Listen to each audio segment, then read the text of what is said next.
Gesner, elle m'a dit, dommage que vous n'êtes pas Chabad. Je lui dis, je suis le Chabad le plus actif de France. Je respecte aussi toutes les formes de Torah qui existent parce que je ne suis pas antisémite.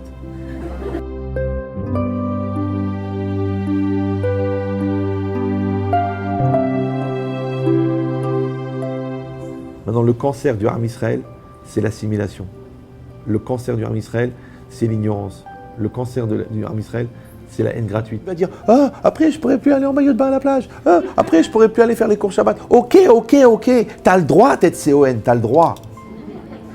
Mais ne viens pas dire que la Torah elle est bête parce que t'as peur qu'elle te remette en cause. Non, Rabotai, c'est marqué ici. La Torah, elle contient la vie.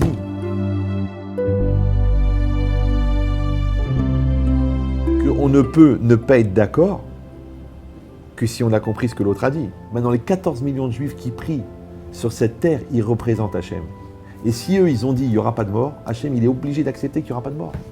Peut-être ils ont dit bah oui, parce qu'il y a l'équipa noire, l'équipa sruga, l'équipa truc. Il a dit peut-être avec une kippa de barzel, ils vont tous se réunir avec une kippa d'acier.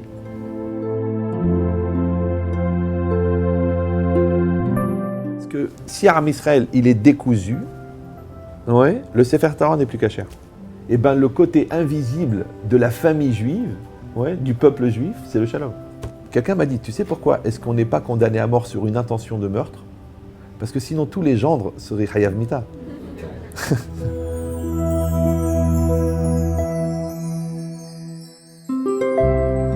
Vous savez que la famille, elle passait avant la vérité. On s'en fout de la vérité. La vérité, c'est pour faire plaisir à qui?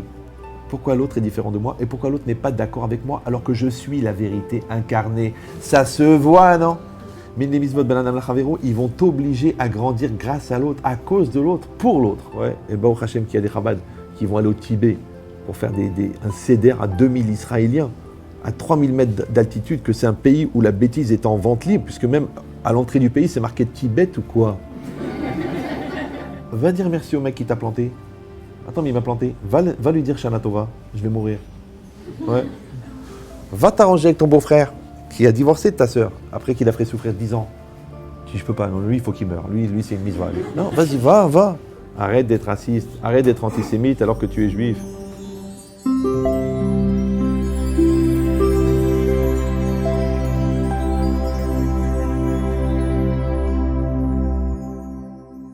Oui, et c'est bien qu'il y ait des Breslev qui vont danser dans les rues là-bas. Et c'est bien. Et d'autres qui vont aller sur le front pour amener les talis de Katan. Et c'est bien. Et c'est bien qu'il y a des Juifs sans kippa à l'ONU qui se bagarrent pour défendre l'image d'Israël. Et c'est bien. Tout ça, c'est bien. C'est bien. Il faut arrêter de faire des castes. Bonsoir à toutes et à tous. Je vous remercie de votre accueil. Je remercie le Rav. Vous attachez, on va essayer de dire quelque chose d'intéressant. Alors, c'est une notion qu'on a l'habitude de rattacher un peu à Shavuot, mais en vérité, c'est une notion qui touche toute l'année. C'est la notion de l'unité d'Israël et le lien qui existe entre l'unité d'Israël et l'unité de la Torah. Alors pour comprendre ça, tout part d'un verset, comme on l'a expliqué déjà plusieurs fois, pas forcément ici, puisque je suis venu qu'une fois ici, non? Bon, il ne m'en reste plus que 598 pour arriver à net. Bon. Alors,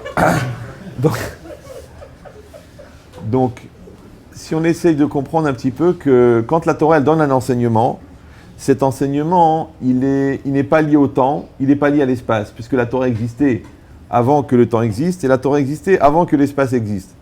Donc quand il y a une notion qui est donnée dans la Torah, alors cette notion-là, elle peut être lue dans n'importe quelle période, n'importe quel moment, elle garde toujours son actualité puisqu'elle est intemporelle.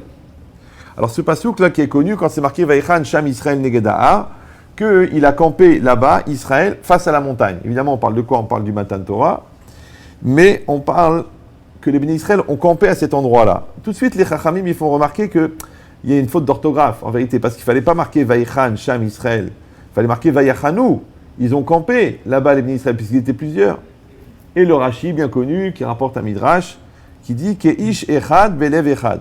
Comme un seul homme, dans un seul cœur. Ça aussi, il faudra essayer de comprendre ce que ça veut dire. Aval sha'ar kol hachanayot betar umet ou bemachloket. Mais dans les autres moments, les autres campements, malheureusement, ça s'est passé dans la querelle et dans les difficultés, alors que là, ils étaient vraiment unis. Donc là, il va comprendre pourquoi est-ce qu'on a besoin de cette unité d'Israël juste à ce moment-là, au moment du don de la Torah. Et quel rapport il existe entre l'unité d'Israël et l'unité de la Torah? Alors si on veut comprendre ça, il faut remonter beaucoup plus haut. C'est marqué dans le Zohar que le mot Israël, quand vous écrivez Israël, Yud, Shin, Resh, Aleph, Lamed, en fait c'est les premières lettres de la phrase Yesh, Shishim, Ribo, Otiot, la Torah. Il y a 600 000 lettres dans la Torah. Donc le mot Israël, il représente le fait qu'il y a 600 000 lettres dans la Torah. Ça veut dire que Israël et la Torah, c'est la même chose. Oui, c'est pas seulement joli de dire « Ah, c'est sympathique », parce que le mot Israël, il correspond à… Effectivement, dans la Torah, il y a 600 000 lettres. Donc il y a 600 000 lettres dans la Torah, et il y avait 600 000 hommes de 20 ans à 60 ans au moment du Matan Torah. En fait, il y avait 3 millions de personnes, si on compte les femmes et les enfants et les vieillards. Ouais, mais il y avait 600 000 hommes. 600 000 hommes qui correspondent donc à ces 600 000 âmes qui sont là et qui correspondent aux 600 000 lettres de la Torah. Bon, je sais, bien sûr, parmi vous, il y en a un qui va poser la question, qu'en fait, il a compté les lettres de la Torah, sûrement un insomniaque, et qu'il n'y a pas 600 000 lettres dans la Torah. C'est faux, il y a à peu près 304 052 lettres, d'accord? Donc, il n'y a pas 600 000 lettres dans la Torah. Alors, comment on dit Yesh Shishim Ribo? Oui, il y a 600 000. Alors, il explique qu'en fait, le Gaon de Vilna, il explique qu'en fait, il y a des lettres qui sont composées. Quand vous prenez un Sefer Torah, par exemple, le Chaf, le même, je veux dire, c'est un Chaf avec un Vav. Donc ça fait déjà 2 lettres. Le Aleph, c'est un Vav avec 2 Yud. Un Yud à l'endroit, un Yud à l'envers. Ça fait 3 lettres. Après, il y a les lettres qui sont à l'intérieur des lettres. Par exemple, quand vous écrivez un P dans le Sefer Torah, dans le blanc du P, il y a un Bet à l'envers. Donc il y a un Bet dedans. D'accord? Un Chet, c'est 2 Aïn avec un chapeau. Un accent circonflexe qui les relie. Donc combien il y a de lettres? Je rappelle que les cours particuliers se démarrent à 5 000 €. Non, je rigole.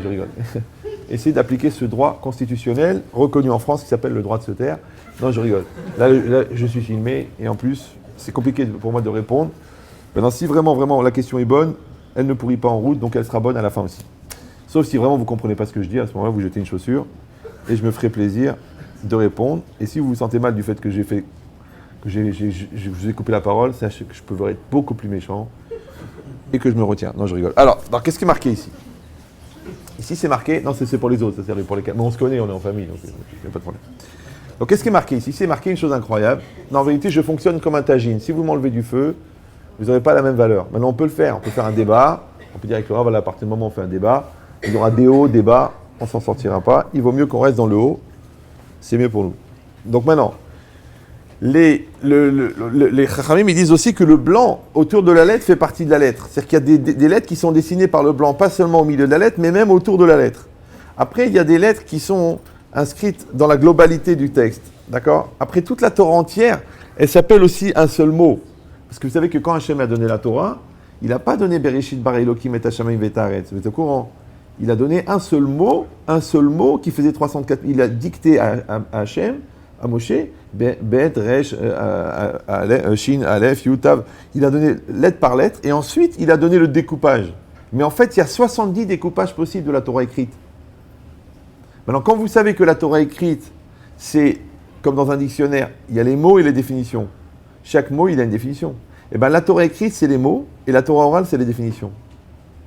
Ça va? Donc, ça veut dire que la Torah orale, les 2400 pages du Talmud, en fait, c'est le développement de la Torah écrite. Parce qu'on ne comprend rien dans la Torah écrite sans la Torah orale. Maintenant, si on dit qu'il y a 70 découpages possibles de la Torah, donc il y a 70 Torah orales qui correspondent au développement des 70 Torah écrites. Non, pour ceux qui ont l'impression que c'est toujours la même chose, Moshe Rabbeinu, c'est énorme, c'est incalculable, d'accord? Donc maintenant, qu'est-ce qui est marqué ici? Parce que c'est ça le questionnement. C'est qu'est-ce qu'il y avait dans la Torah avant qu'Hachem crée le monde? Parce qu'il ne pouvait pas y avoir écrit… elle enregistre. Donc, il ne pouvait pas y avoir écrit Bereshit bara Elokim et Hashamayim v'Taaretz, puisqu'Hachem n'avait pas encore créé le monde. Il ne pouvait pas y avoir écrit Abraham a rencontré Sarah, puisqu'ils n'étaient même pas créés. Il ne pouvait pas y avoir écrit les bénis Israël sont sortis d'Égypte. Alors, qu'est-ce qu'il y avait écrit dans la Torah avant que Hachem crée le monde? Bon. C'est pas grave. Moi aussi, ça m'arrive. Oui. Mais c'est quoi l'idée, en fait? Ce qu'il y avait écrit dans la Torah, en fait, on a dit, il n'y avait rien d'écrit. Il n'y avait que des lettres. D'accord? Maintenant, même le Midrash, il dit, mais même sur quoi il était écrit, parce qu'il n'y avait pas de parchemin. La Gemara, elle dit, Esh Shachor, le Midrash Tanchuma, il dit, Esh Shachor al Esh Lavan. Un feu noir sur un feu blanc. Parce qu'avant, il n'y avait que de la lumière. Il n'y avait rien, il n'y avait que de la lumière. Ouais. Alors maintenant, pour vous donner, pour quand même vous ne restiez pas avec une question qui vous empêcherait de dormir au moins 10 minutes, c'est pour vous donner une image, c'est comme un vieux professeur de chimie, il accueille les élèves en première année de chimie. Et vous savez comment il est le petit vieux, c'est doyen de la faculté de chimie, il a 88 ans, d'accord. Et il a devant lui le tableau de tous les éléments chimiques. Vous savez ce tableau, hydrogène, carbone, d'accord, KLA, enfin tous les éléments chimiques, d'accord. On n'a pas réussi encore à déterminer la nature chimique de la KLA, mais on avance vers une vidange de camion. Donc il y a tous les éléments chimiques qui sont là, et le professeur leur dit, eh bien mes chers élèves, vous voici tout l'univers. Et c'est vrai, parce qu'en vérité tout l'univers c'est quoi? C'est qu'une combinaison d'éléments chimiques. Maintenant, alors, le machal c'est la même chose. C'est comme si on disait que la Torah au départ elle est là, ouais, elle n'a pas encore développé. Mais à partir de la Torah, on fait des millions de combinaisons qui créent la réalité. Et la réalité c'est ce qui s'est passé. Maintenant il aurait pu se passer autre chose. Mais il s'est passé ce qui s'est passé. Ça va toujours? Voilà. Maintenant, si on dit que c'est comme ça, alors là, ça devient encore un peu plus compliqué, mais comme je vois que vous êtes en forme, donc j'en profite pour élever le niveau, et j'espère être à la hauteur de vos capacités intellectuelles, c'est que... c'est quoi l'idée? C'est que, quand on a dit... c'est que toute la Torah, ce sont que des lettres, d'accord? Et les combinaisons de lettres, ça donne la réalité. Maintenant, il faut aller encore un petit peu plus loin. C'est que le Ramban, il dit que, dans l'Akdama de Bereshit, il dit que Kol HaTorah Kula Tzirufei Shemot. Toute la Torah, ce ne sont que des associations de noms divins. C'est-à-dire qu'au niveau du Pshat, tu vois Bereshit Bar Elokim, et dans Vaikra, on explique comment il faut amener les korbanot. Mais ça, c'est au niveau du Pshat. Mais au niveau du Sod, c'est-à-dire la lecture profonde de la Torah, ce qu'on appelle Nishmat Torah, la Neshama de la Torah, en vérité, si tu prends toutes les lettres de la Torah, ouais, tu en fais un carré, comme dans les jeux, vous savez, le jeu où on cherche des mots qui sont cachés dans un carré de lettres, ouais. Et bien là, vous prenez les 300 000 lettres de la Torah et vous mettez à peu près les 1800 noms divins qui existent et vous cherchez tous les noms divins qu'il y a dans la Torah à l'endroit, à l'envers, par saut de lettres, par valeur numérique, par valeur inversée, par valeur absolue, il n'y a plus une seule lettre de livre dans la Torah. Parce que le Ramban, quand le Ramban il dit quelque chose, c'est sérieux. Il a dit Kol HaTorah Kula Tzirufei Shemot. Toute la Torah, ce ne sont que des associations de noms divins. Et si vous n'êtes pas vraiment convaincu, il y a un sefer qui s'appelle Sha'arei Ora, d'accord, qui est un livre un peu de Kabbalah vulgarisé, qui explique comment est-ce qu'on trouve tous les noms divins dans la Torah. Maintenant, si comme vous le savez tous, c'est marqué Istakel Boraita ou Baralma, c'est marqué dans le Zohar que Hachem a regardé dans la Torah, il a créé le monde. Si on dit que toute la Torah, ce ne sont que des noms divins, et que le monde, ça n'est que la projection de la Torah, donc, ouais, toute la réalité, ce ne sont que des noms divins. Ça va toujours? Vous avez mal à la tête? C'est facile. C'est comme si je vous donne une image. Vous prenez un diapositive, vous mettez dans un projecteur. Quand vous allumez le projecteur, l'image, elle est projetée sur le mur, enfin sur l'écran, par le projecteur. Maintenant, un projecteur, c'est quoi? C'est une ampoule qui produit de la lumière. La lumière, bon, elle est un peu trafiquée par le système électronique, mais disons, elle traverse le diapositive et elle arrive sur le mur. Maintenant, qu'est-ce qu'on a sur le mur? On a 100% de lumière. Maintenant, là où la lumière est bloquée par le noir sur le diapo, eh ben, ça fait du sombre. Et là où la lumière n'est pas bloquée parce que c'est transparent sur le diapo, ça fait clair. C'est ça un diapo. Maintenant, faites-moi confiance. Vous allez gagner 7 ans d'années de Yeshiva. Imaginez que le diapo, ce sont tous les noms divins. Que la lumière, c'est la volonté d'Hachem. C'est pour ça que dans les Sfarim, Orot, Zeresonot, d'accord, ceux qui ont l'habitude un petit peu d'étudier le Likutei Or, bah étudiez-le. C'est dommage de mourir ignorant, ouais.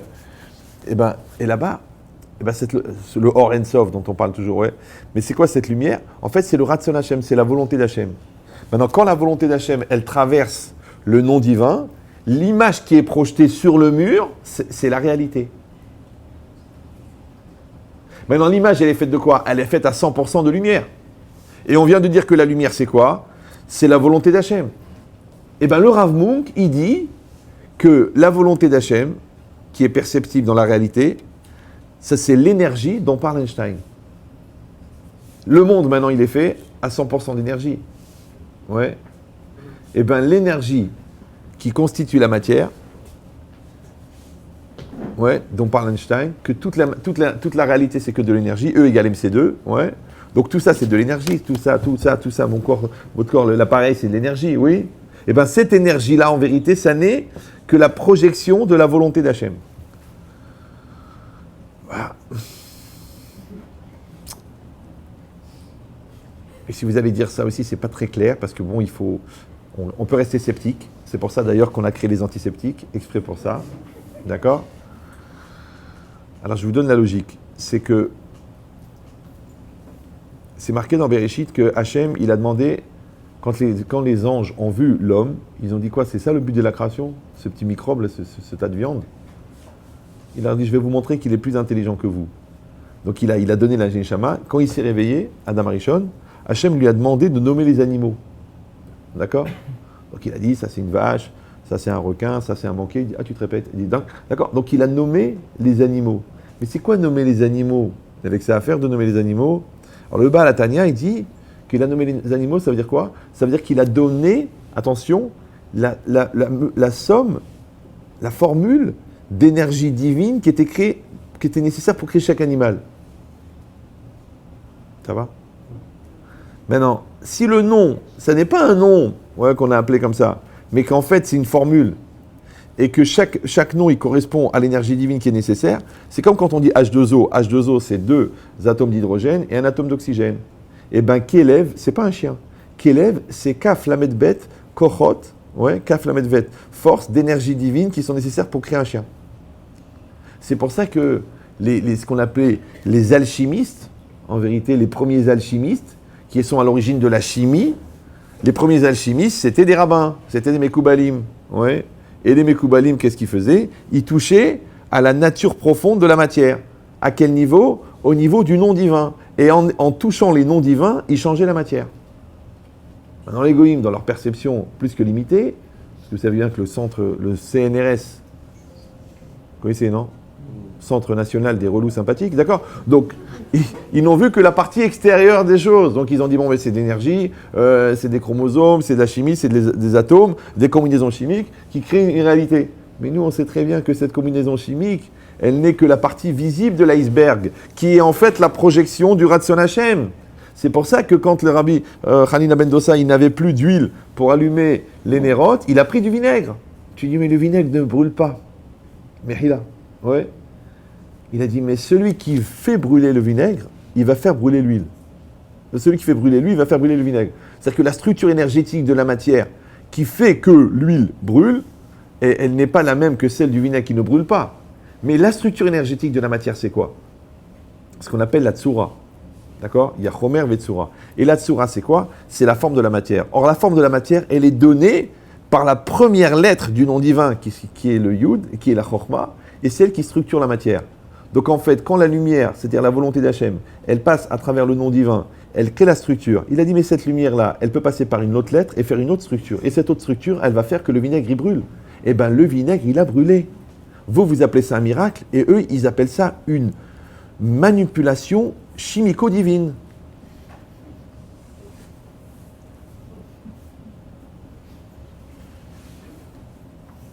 Il y a un très très bon chapitre du Ramchal, du Derech Hashem sur ça. Moi je sais que c'est moins marrant que d'habitude, mais c'est bien aussi de temps en temps de savoir comment fonctionne le monde. Ça augmente la Emouna et ça vous permettra de comprendre que les scientifiques, ils sont bons, mais, on le dit d'ailleurs, trop bons, ils sont longs. Trop bons, trop longs. D'ailleurs souvent les gens qui mettent longtemps à réagir, on les traite de longs d'ailleurs. Vraiment, qu'est-ce qu'il est long celui-là ? Alors qu'un khfif, souvent il est intelligent. Donc tu vois qu'il y a un rapport entre la vitesse et la khfifout, et la lourdeur, et le QI de l'oiseau, ce qu'on appelle le QI. Alors, non, qu'est-ce qui est marqué ici ? Que Hachem, il nous a donné une chorma extraordinaire. Le jour j'étais à Montréal, et j'ai fait un cours sur la lumière, comme ça, détendu, comme ça. Et il y a un physicien. Il m'a dit, écoutez, monsieur le rabbin, vous venez de rehausser l'image de la Torah. Je dis, ah bon ? Déjà, je faisais 1m85 sans le chapeau. Il m'a dit oui, parce que j'en ai tellement marre des rabbins qui parlent de la science et qui n'y connaissent rien. Ça fait plaisir d'entendre quelqu'un qui parle de la science et qui parle de la Torah et qui sait de quoi il parle. Donc ça fait plaisir. Mais je vous dis la vérité, qu'il faut avoir un peu de connaissance de la Torah, pas pour impressionner, de la science, pas pour impressionner les scientifiques, mais pour pouvoir d'abord vous-même comprendre, et que votre compréhension, elle développe votre émouna, et qu'ensuite, quand vos enfants ils vous poseront des questions, vous aurez de quoi leur répondre. Parce que nous, on était dans une génération où on pouvait accepter sans comprendre. Mais aujourd'hui, les jeunes, ils vont à la faculté, ils apprennent la science, ils apprennent la philosophie. Tu ne peux pas donner une philosophie intelligente et une Torah bête. Ça ne marche pas. Tu es obligé de donner une Torah intelligente. Et si la Torah écrite commence par un bête, c'est pas pour dire à qui elle s'adresse. Bechavod, bechavod. Donc c'est quoi l'idée? Donc qu'est-ce qu'on a dit? On a dit que Hachem, il a d'abord créé la Torah, ensuite il a créé le monde. Et que le monde est d'une projection de la Torah. Et d'un autre côté, et que l'aboutissement de la création du monde, c'était le don de la Torah. Et on arrive maintenant à cet événement extraordinaire qui s'appelle le don de la Torah. Et la Torah nous dit qu'il y avait 600 000 âmes qui étaient là pour recevoir la Torah. Mais que ce nombre d'âmes correspond au nombre de lettres. Donc il y a un parallèle direct entre le nombre de lettres qu'il y avait dans la Torah, avant la création du monde, et ces 600 000 âmes qui sont là pour recevoir la Torah. Ça va toujours? Oui? Maintenant, il faut comprendre. C'est que la Torah, elle est énorme et que l'homme, il est petit. Donc comment est-ce que la référence de la Torah, elle peut être l'homme? C'est que la Torah, c'est Data Eloki. La Torah, c'est l'Esprit de Dieu. Et nous, qu'est-ce qu'on est? On n'est rien. Quand tu vas prendre toute la connaissance humaine et toute l'intelligence humaine et toute la réflexion qui a été créée depuis la création du monde, mais c'est même pas une miette de la pointe du Yud de la Chorma d'Hachem. C'est rien. Alors comment on peut mettre en parallèle, entre guillemets, la Torah d'un côté et 600 000 Neshamot de l'autre côté? Quelque chose qui ne va pas. Mais il y a pire encore. Regardez ce qu'il dit le Or Gedaliahu, un livre que vous devriez étudier si Dieu veut avant de mourir. Il dit que non, parce que les gens ont peur de mourir le lendemain. Non, bon, on peut continuer à vivre après, il n'y a pas de problème. Shamru Chazal, écoutez bien cette phrase. En lecha ot sheba Torah she en bo triat hametim. Il n'y a pas une lettre dans la Torah qui ne contient pas le potentiel de faire revivre les morts. Je vous dis la vérité, cette phrase-là, je l'ai lue des centaines de fois. Dans la Gemara, elle est rapportée dans des Sfarim. Et en fait, je ne comprenais rien. Mais j'ai dit, bon, c'est marqué. Moi, je crois les rabbins. Moi, j'ai confiance. Il n'y a pas une lettre dans la Torah qui ne contient pas le potentiel de faire revivre les morts. Vous savez que écoutez bien, tous les Tanaïm et les Amoraïm qui sont cités dans le Talmud, et il y en a beaucoup, puisqu'il y a 2400 pages, ouais, et qui sont appelés Rabbi, ça veut dire qu'ils étaient capables de faire revivre les morts. Ça vous fait un annuaire de personnes qui pouvaient faire revivre les morts. Une fois, j'étais dans le train, j'allais en Suisse, et il y a un monsieur qui s'assoit, il me dit « Bonjour monsieur, je suis catholique. » Je dis « Refoua chez les mains. » Il faut souhaiter la refoua. C'est normal, on peut être solidaire, c'est pas parce que quelqu'un n'est pas juif qu'il n'a pas le droit d'avoir la santé mentale, au moins mentale. Qu'est-ce que je peux m'asseoir à côté de vous? Je dis « Écoutez, j'ai pris qu'une seule place, donc je sais pas, peut-être c'était un remède à ma surcharge pondérale, mais bon, je dis « Voilà, il y a une place. » Il s'est assis. Alors il a commencé à me dire, il voulait me convaincre. Ouais, mais moi je sais que convaincu, chez eux, ça s'écrit en 2 mots, donc j'étais pas pressé. Il m'a dit, est-ce que vous croyez à la résurrection? Je dis, mais de qui? Il m'a dit, il m'a dit, mais de Imarchémo. Je dis, mais c'est une histoire à marcher sur l'eau, je veux dire, ça n'a aucun intérêt. Il m'a dit, si. Il m'a dit, mais pourquoi? Je dis, pourquoi? Pourquoi? Il me dit, comment il a fait des choses extraordinaires. Je dis, pourquoi? Parce qu'il a fait revivre des morts. Il dit, mais nous, on en a des botas entiers. Et des tzadikim. Pas des réchaïm, des tzadikim qui faisaient revivre les morts. Ouais. Alors vous voulez qu'on retienne celui-là plutôt qu'un autre, ouais, sous prétexte qu'il a fait revivre des morts. Mais c'est une histoire qui ne vaut pas un clou. D'ailleurs, on a fait une croix dessus. D'accord. Mais ce qui est marqué ici, que chaque lettre de la Torah, elle contient le potentiel de Triat Hametim. Oui. C'est-à-dire qu'il n'y a qu'une lettre de la Torah, tu peux faire revivre les morts. Les gens disent, écoutez, Rabbi Chitrit, avec tout le respect, on a lu de la Torah, on n'a jamais vu revivre un mort. C'est pas possible. Regardez ce qu'il dit. Et là, chez Iata Yodal et Dorsha. Seulement que tu ne sais pas l'expliquer. C'est quoi Doresh? Doresh, il y a un passage qui est là. Quand tu es Doresh, c'est-à-dire que tu l'expliques. En vérité, c'est quoi expliquer? Expliquer, c'est faire sortir l'explication. C'est donner la dimension. Ouais, c'est de développer la chose. Comme un truc que tu ne comprends pas, un jour tu comprends. On voit sur ta tête que tu as compris. Tu vois, ses yeux, il s'éclairent. Waouh! Ouais. Il dit, cette logique-là, pourquoi? Et ben, la dernière fois, je ne sais pas où j'étais, je ne me rappelle plus, à Milan, ou je ne sais plus.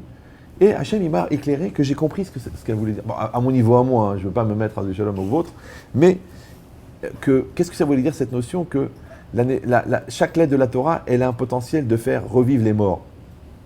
Donc vous savez qu'il n'y a pas de différence entre donner la vie à quelqu'un qui n'est pas vivant et redonner la vie à quelqu'un qui est mort. Parce que c'est quoi un mort? Quelqu'un qui est mort, c'est quoi? Le gars, il est vivant et après il est mort. Maintenant, c'est un grand mystère, la vie. Moi, j'ai parlé avec des médecins, des physiciens, des neuropsychiatres, des plombiers. C'est pas évident. Ouais. C'est quoi la vie? J'ai un ami à moi qui a fait 6 ans d'études de physique et 12 ans de médecine dans un seul but, de comprendre la vie. Il a voulu savoir pourquoi des atomes, ils vont former par exemple un morceau de cette nappe et les mêmes atomes, ils vont former une cellule et la cellule, elle est vivante et la nappe, elle n'est pas vivante. Ça s'appelle la matière inerte, la matière vivante. Je vous dis, il a consacré 18 ans de sa vie et je peux vous dire que le gars, il est très, très intelligent. Et je ne dis pas ça pour tout le monde. C'est même rare que je le dise. D'ailleurs, je ne me rappelle même plus quand je l'ai dit la dernière fois. D'accord? Donc, un gars très, très intelligent pour vous dire qu'il était tellement désespéré qu'il est devenu alcoolique. Ouais. Après, il a mélangé avec des médicaments, après avec des amphétamines, après avec des drogues. Et dans cet état de coma, il allait aux examens de 11e année et il réussissait haut la main. Imagine comment un gars bourré, il arrive à avoir des résultats plus que le gars qui est totalement clair. Donc imagine la tête qu'il avait quand il n'était pas bourré. Il y a des gens, tu dis, dommage, j'étais pas bourré. D'accord? Tellement il s'est planté. Mais lui, en étant bourré, il a explosé. Et quand on parle avec lui, je lui dis, c'est un gars très intelligent. Et il m'a dit, tu vois, j'ai sacrifié ma vie pour comprendre le secret de la vie. Je lui dis, mais c'est dommage pour toi. Parce que le secret de la vie, c'est la Neshama. Et la Neshama, c'est le souffle de vie. Et le souffle de vie, c'est Hachem. C'est que comment quelqu'un est vivant? Parce qu'Hachem, il met la vie. Et comment quelqu'un il meurt? Parce qu'Hachem, il enlève la vie. Tu sais que c'est déstabilisant de voir quelqu'un. Moi, mon père, Zichron Libracha, quand il est parti, je me rappelle, c'est le 26 Nissan, à 6h05. Et je ne croyais pas. Pourtant, je suis cartésien. Hein. Je ne croyais pas. J'étais en train de le remuer. J'ai essayé de faire de bouche à bouche. Et maman, elle m'a dit, ça y est. Ma mère, elle m'a dit, ça y est, il est parti. Arrête. Et moi, je ne voulais pas. Mais il est chaud. C'est pas possible qu'il est mort. C'est trop. Comment il meurt? Eh bien, c'est ça le problème.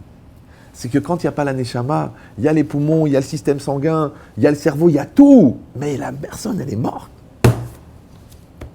Il faut accepter ça. Vous me suivez ou non? C'est incroyable. C'est que la vie, c'est pas quelque chose de chimique, c'est pas quelque chose de biologique, comme ils veulent dire, les scientifiques, qu'il est dommage qu'il leur manque un cerveau, c'est dommage. Ouais. Parce que c'est quand même intéressant, même si on est objectivement subjectif en tant que rabbin, qu'on étudie tous les domaines dans les facultés, sauf la Torah. C'est bizarre, non? Si tu réfléchis, tu dis par exemple, il y a une section spécialisée à la Sorbonne sur l'étude de la culture mésopotamienne, sur la base de la découverte de 2 morceaux d'amphore, en analysant le contenu, on a vu que le taux salin de la nourriture était élevé, donc on imagine que les gens mangeaient salé. Et à partir de là qu'ils étaient nerveux, et à partir de là qu'ils avaient plusieurs femmes, puisqu'il y avait beaucoup de sel, donc des tentatives d'empoisonnement. Donc enfin tout un développement sur la base de quoi? De rien. Il n'y a rien. Il y a 2 morceaux de cruche, d'accord? Et il y a des centaines de gars qui font une licence et un doctorat en études mésopotamiennes sur la base de rien. D'ailleurs, le grand professeur qui s'en charge s'appelle professeur Reah, très connu, d'accord? Il a écrit un livre qui s'appelait Loi Markloum, mais il n'a pas été très diffusé. Et la Torah, qui contient des milliards de secrets, des milliards, même au niveau scientifique, elle n'est pas étudiée en fac. À fac. Et c'est bien, c'est bien, c'est bien pour nous. D'un côté, ça prouve la subjectivité du goy, qui ne veut pas aller chercher la vérité là où elle est. D'un autre côté, ça nous préserve. Parce que si les goïms se mettent à étudier la Torah, il y a beaucoup de juifs qui se sentiraient goy. Et comme on dit, il y a l'art contemporain, l'art moderne. Mais là, au musée de l'Archouma, il y aurait des candidats. Donc il vaut mieux que les goïms ils continuent à ne pas étudier. Ici c'est pareil. Que quoi? Que quand tu réfléchis bien, la vie, c'est quoi la vie? C'est Hachem qui est dans la chose. C'est Hachem qui est dans la matière. C'est Hachem qui est dans le couple. C'est Hachem qui est dans l'enfant. C'est Hachem qui est dans la Torah. Ouais. Et là, elle est vivante. Maintenant, si on dit que Hachem, il s'appelle Mekor HaChaim, il s'appelle la source de vie, d'accord? Et que la Torah, elle s'appelle Etz Chaim, la Mahazekimba. Elle s'appelle l'arbre de vie, d'accord? Et que la vie, en vérité, c'est la volonté d'Hachem qui passe à travers la Torah. Donc, chaque lettre de la Torah, elle contient la vie, puisqu'Hachem a créé le monde à partir de la Torah. Maintenant, moi, je vous ai juste expliqué la technicité chimico-divine de la réalité. Que Hachem, il a utilisé son nom divin et qu'il a orienté sa volonté à travers le nom divin, donc la Torah, et grâce à ça, il a créé la réalité. Mais là où l'aventure, elle ne se termine pas, c'est que c'est pas seulement que Hachem, il a créé la réalité, et Hachem, il crée la réalité en temps réel. Oui, parce que là, à chaque seconde qu'on est en train de vivre, Hachem, il envoie sa volonté pour que le monde soit. C'est pour ça qu'il s'appelle Yudke Vavke. C'est quoi Yudke Vavke? Le nom que prononcent les témoins de la Java, qu'on n'a pas le droit de prononcer, c'est Yudke Vavke. On dit ou Ame Ave Kol Havayot, c'est lui qui fait être tout ce qui est. Donc ça veut dire qu'en temps réel, Hachem, il fait exister les choses. C'est pour ça que le mot Yudke Vavke, il contient la racine Ove, et Ove c'est Aya Oveveye. Et c'est pour ça que la halakha elle est qu'à chaque fois qu'on dit le nom d'Hachem ou on lit le nom d'Hachem, au moins pendant la Mida, on doit penser à Yahvé veiller en disant Yudke Vavke. Ça va? Et Ove, c'est le présent. Donc ça veut dire qu'Hachem, Ame Ave, il fait être au présent, ouais, ce qui est, donc le présent. Et tout ça, ça serait magnifique. Mais il y a un seul défaut. C'est qu'Hachem, il a pris un risque incroyable, que les anges lui ont reproché, c'est que pour créer cette réalité, il s'est associé à l'homme. C'est pour ça que le Midrash, il dit Kola Adam Kozev, dans le Hallel, ouais. Il dit, mais comment tu peux t'associer à l'homme pour créer le monde, alors que l'homme, il est menteur, l'homme, il est tricheur, l'homme, il est petit, l'homme, il est calculateur, l'homme, il est instable, l'homme, il n'est pas fiable. Qu'est-ce que tu fais le monde avec lui? C'est ce qui s'est passé. C'est que moi, je vous ai dit, Hachem, il prend sa volonté, il l'exprime, elle traverse la Torah comme un diapositive, et elle crée la réalité en temps réel. Mais c'est pas vrai. En vérité, cette réalité, elle est créée par deux composants, deux compositeurs. C'est qu'il y a Hachem d'un côté et il y a l'homme de l'autre côté. D'accord? Donc il y a la volonté d'Hachem que le monde soit, et de l'autre côté, il y a la volonté de l'homme. Maintenant, la nature de la volonté de l'homme ne peut pas créer le monde. Mais Hachem, il a fait l'homme à son image. Ouais? Et qu'est-ce qu'il a fait? Il lui a donné une Neshama. Or, la Neshama, elle est divine. Et l'énergie qui sort de la Neshama, elle est aussi divine. Seulement l'utilisateur de cette énergie, il est humain. Il est humain. D'accord? Donc qu'est-ce qui se passe? Ici, il y a la Neshama. Là, il y a Dieu, et là, il y a la Neshama de Dieu. Après, la Neshama, elle produit une énergie. Cette énergie, elle est prise en charge par l'homme. Et l'homme, il va envoyer cette énergie dans la réalité. Maintenant, comment on appelle la projection de la volonté de l'homme dans la réalité? On appelle Ratson. D'accord? Et qu'Hachem, il a créé le monde par son Ratson. Et que Bederer Sherot Selelech Molichinoto, un homme, dans le chemin dans lequel il veut aller, on le fait aller. Et après, ça devient une chimie incroyable. C'est que la volonté de l'homme, elle rencontre la volonté de Dieu. Ça s'appelle Retson Ireav Yaase. La volonté de ceux qui le craignent, il va faire. Donc maintenant, Hachem, il va accomplir la volonté des tzadikim. La Gemara dans Souka, elle dit que les tzadikim, ils sont comparés à la fourche. Parce que de la même manière que la fourche, elle peut retourner la paille, de la même manière, les tzadikim, ils peuvent retourner la xéra. Que Hachem, il a fait une xéra, et les tzadikim, ils enlèvent la xéra. Tu dis, attends, il faut rester raisonnable quand même. On n'est que des hommes. On ne connaît pas la taille des tzadikim. On ne connaît pas. Mais cette idée-là, si vous avez ça dans la tête, maintenant vous avez compris. Qu'en fait, la réalité, elle n'est pas que le fruit de la volonté divine. Elle est le fruit de la communion de deux faisceaux. Un faisceau qui s'appelle la volonté d'Hachem et un faisceau qui s'appelle, attention, la volonté d'Hachem, mais qui est pris en charge par la volonté humaine pour se réunir et créer la réalité. Maintenant, si c'est un petit peu abstrait, je vais vous donner de manière plus logique. Vous voyez, la réalité, elle n'existe qu'en fonction de la conscience que vous en avez. Par exemple, là, vous me voyez ou non? Non, je parle des gens qui n'ont rien fumé. Là, vous me voyez. D'accord, vous me voyez. Je vois que vous avez pris l'initiative d'enlever toute la moquette. C'est plus raisonnable. D'accord. Mais c'est quoi l'idée? Vous me voyez. D'accord. Maintenant, en me voyant, attention, vous êtes conscient que j'existe. Ça va? Oui ou non? Maintenant, cette conscience-là, elle est aussi la projection de votre volonté. Donc en fait, c'est pas seulement que vous êtes conscient que j'existe, c'est aussi que vous me faites exister. Par exemple, je vais parler, vous pouvez retenir les blagues, vous pouvez retenir le côté sympathique, vous pouvez retenir le côté philosophique, vous pouvez retenir le côté kabbalistique, vous pouvez le côté tminique. Ben, selon le niveau de lecture que vous allez avoir du cours, eh ben, ça va provoquer chez vous une autre réaction. Il y a des gens qui vont dire, ben, écoute, intellectuellement c'était intéressant. Il y en a qui vont dire, écoutez, émotionnellement j'ai été troublé. Il y en a qui vont dire, écoute, à partir de demain je fais Shabbat. Moi j'ai vu, moi je fais cours depuis 25 ans. Je fais le même cours à 100 personnes, d'accord? Il y en a qui vont venir, ils sont rigolés. Il y en a, ils vont se marier avec une juive. Il y en a, ils arrêtent la drogue. Il y en a, ils rentrent au kollel. Il y en a, ils deviennent roche kollel. C'est le même cours. Donc le cours, il va produire en fonction, pas de la qualité du cours, en fonction de la conscience que la personne elle va avoir et de combien elle va être d'accord de se bouleverser par rapport au cours. Et si vous allez dire, mais c'est évident. Mais c'est pas que dans le cours, c'est dans tout, même dans le couple, c'est comme ça. Pourquoi deux personnes sont mariées? Parce qu'ils vivent dans la même maison? Non, c'est rien, ça s'appelle des colocataires. Parce qu'ils ont des enfants ensemble? Non, ça s'appelle de la productivité. Alors c'est pourquoi ils sont mariés? C'est pourquoi ils sont mariés? Parce que un, il s'est mélangé à l'autre, et l'autre, il s'est mélangé à l'autre. Parce que les deux, ils ont fusionné. Parce que les deux, ils ont changé pour l'autre. Parce que les deux, ils ont évolué pour l'autre. Parce que les deux, ils font un.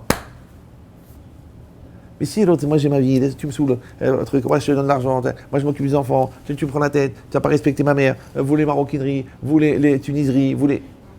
Si on est encore au stade de la préhistoire du couple, les Cro-Magnons de l'amour, ouais.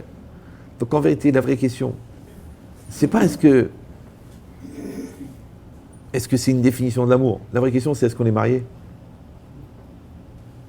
Maintenant, comme tu te maries avec ta femme et tu changes pour elle, comme tu te maries avec ton mari et tu changes pour lui, comme tu te maries avec tes enfants et tu évolues, d'ailleurs on voit que les parents qui s'occupent de leurs enfants, ils évoluent en même temps que leurs enfants. Comme tu te maries avec la Torah et tu évolues. Donc si quelqu'un n'évolue pas dans la Torah, c'est qu'il ne s'est pas encore marié. Maintenant, sachez que celui qui n'est pas marié, il n'est jamais très loin du divorce. C'est d'ailleurs pour ça que quand il rencontre quelqu'un d'autre, d'un seul coup, je t'ai jamais aimé, j'ai jamais eu de sentiment pour toi, je t'ai épousé parce que tu m'as fait du chantage, c'est ta mère qui m'a obligé, j'étais trop jeune, j'ai pas réfléchi. La femme, elle dit, comment tu m'as jamais aimé? Tu veux que je te comptabilise les milliers de fois où on était ensemble? Alors qu'est-ce que t'as fait si tu m'as pas aimé? T'as fait quoi? Et les enfants, ils sont nés comment? Par Wi-Fi? On les a commandés sur Amazon.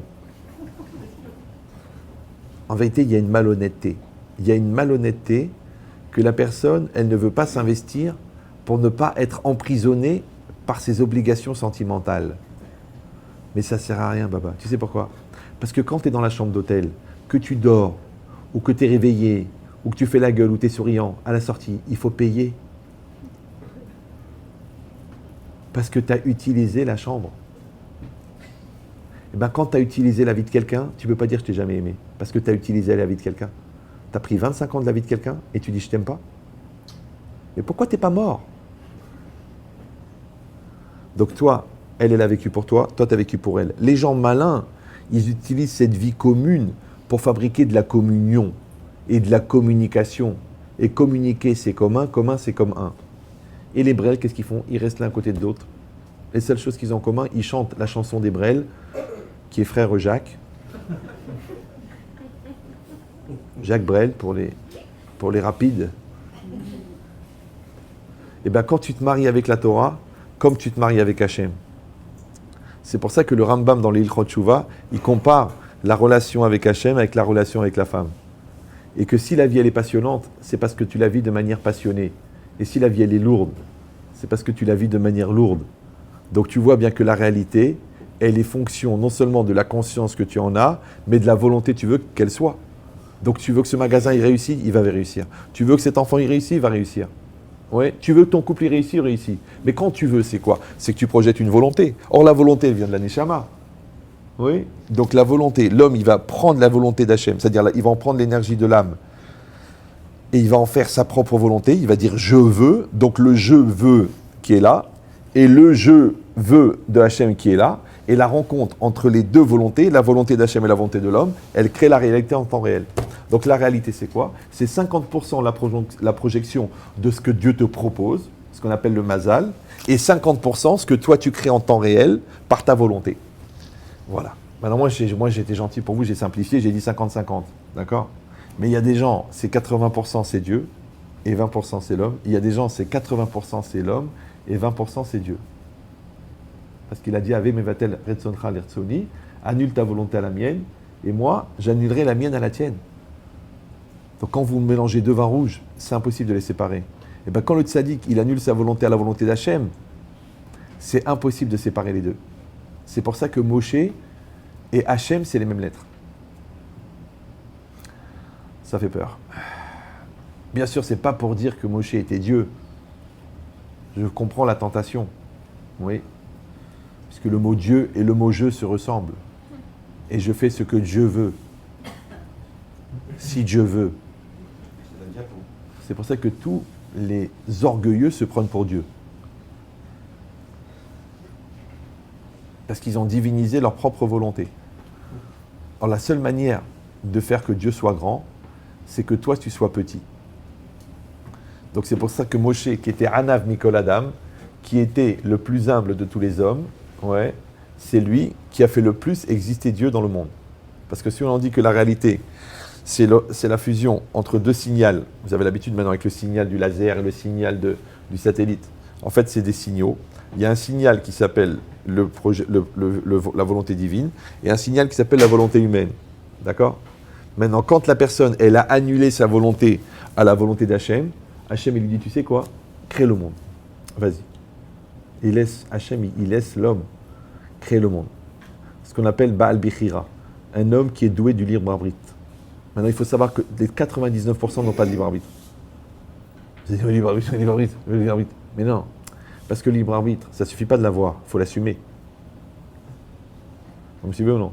Alors, quand tu enlèves le mazal, quand tu enlèves la perversion, quand tu enlèves le yetzirara, quand tu enlèves l'éducation, quand tu enlèves la préprogrammation du psychique, quand tu enlèves la force des événements et quand tu enlèves le manque de personnalité de chacun, combien il reste de gens qui s'appellent qu'ils ont pris leur vie en main?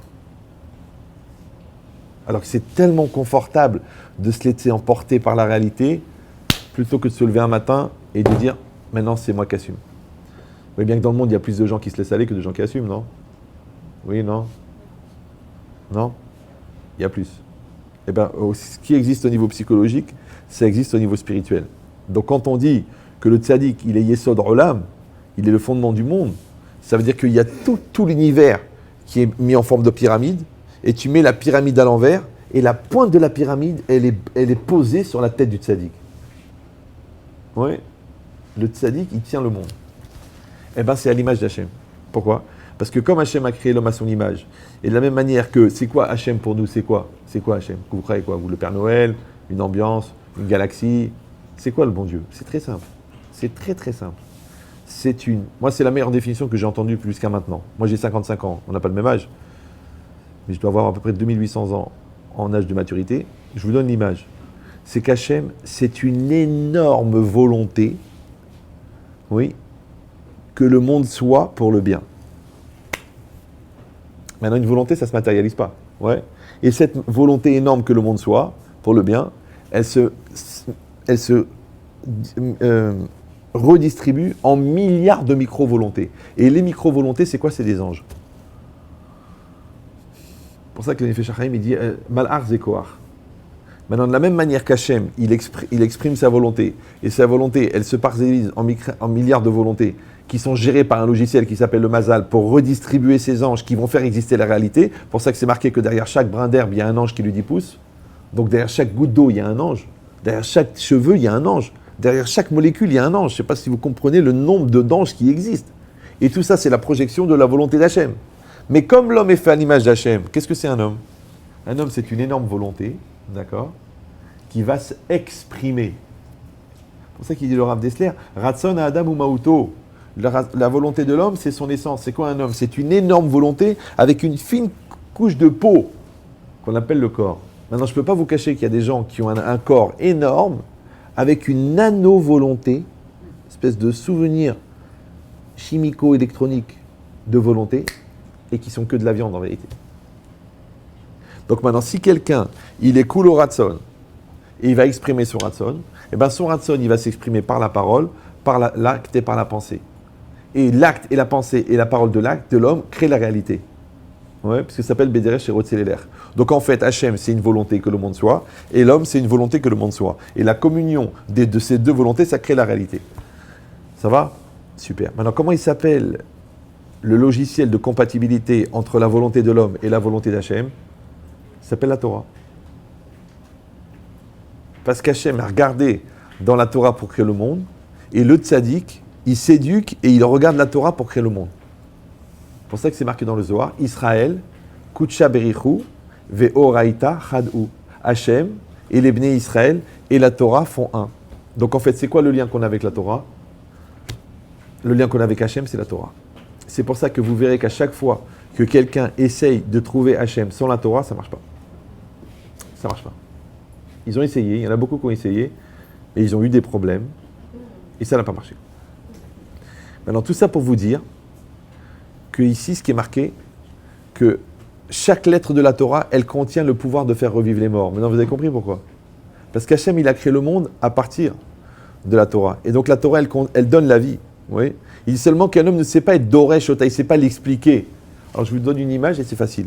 Si vous êtes dans une caverne totalement sombre, totalement noire, mais vous avez, et il y a quelqu'un, et donc vous ne voyez rien, mais il y a quelqu'un avec vous qui a une lampe de poche.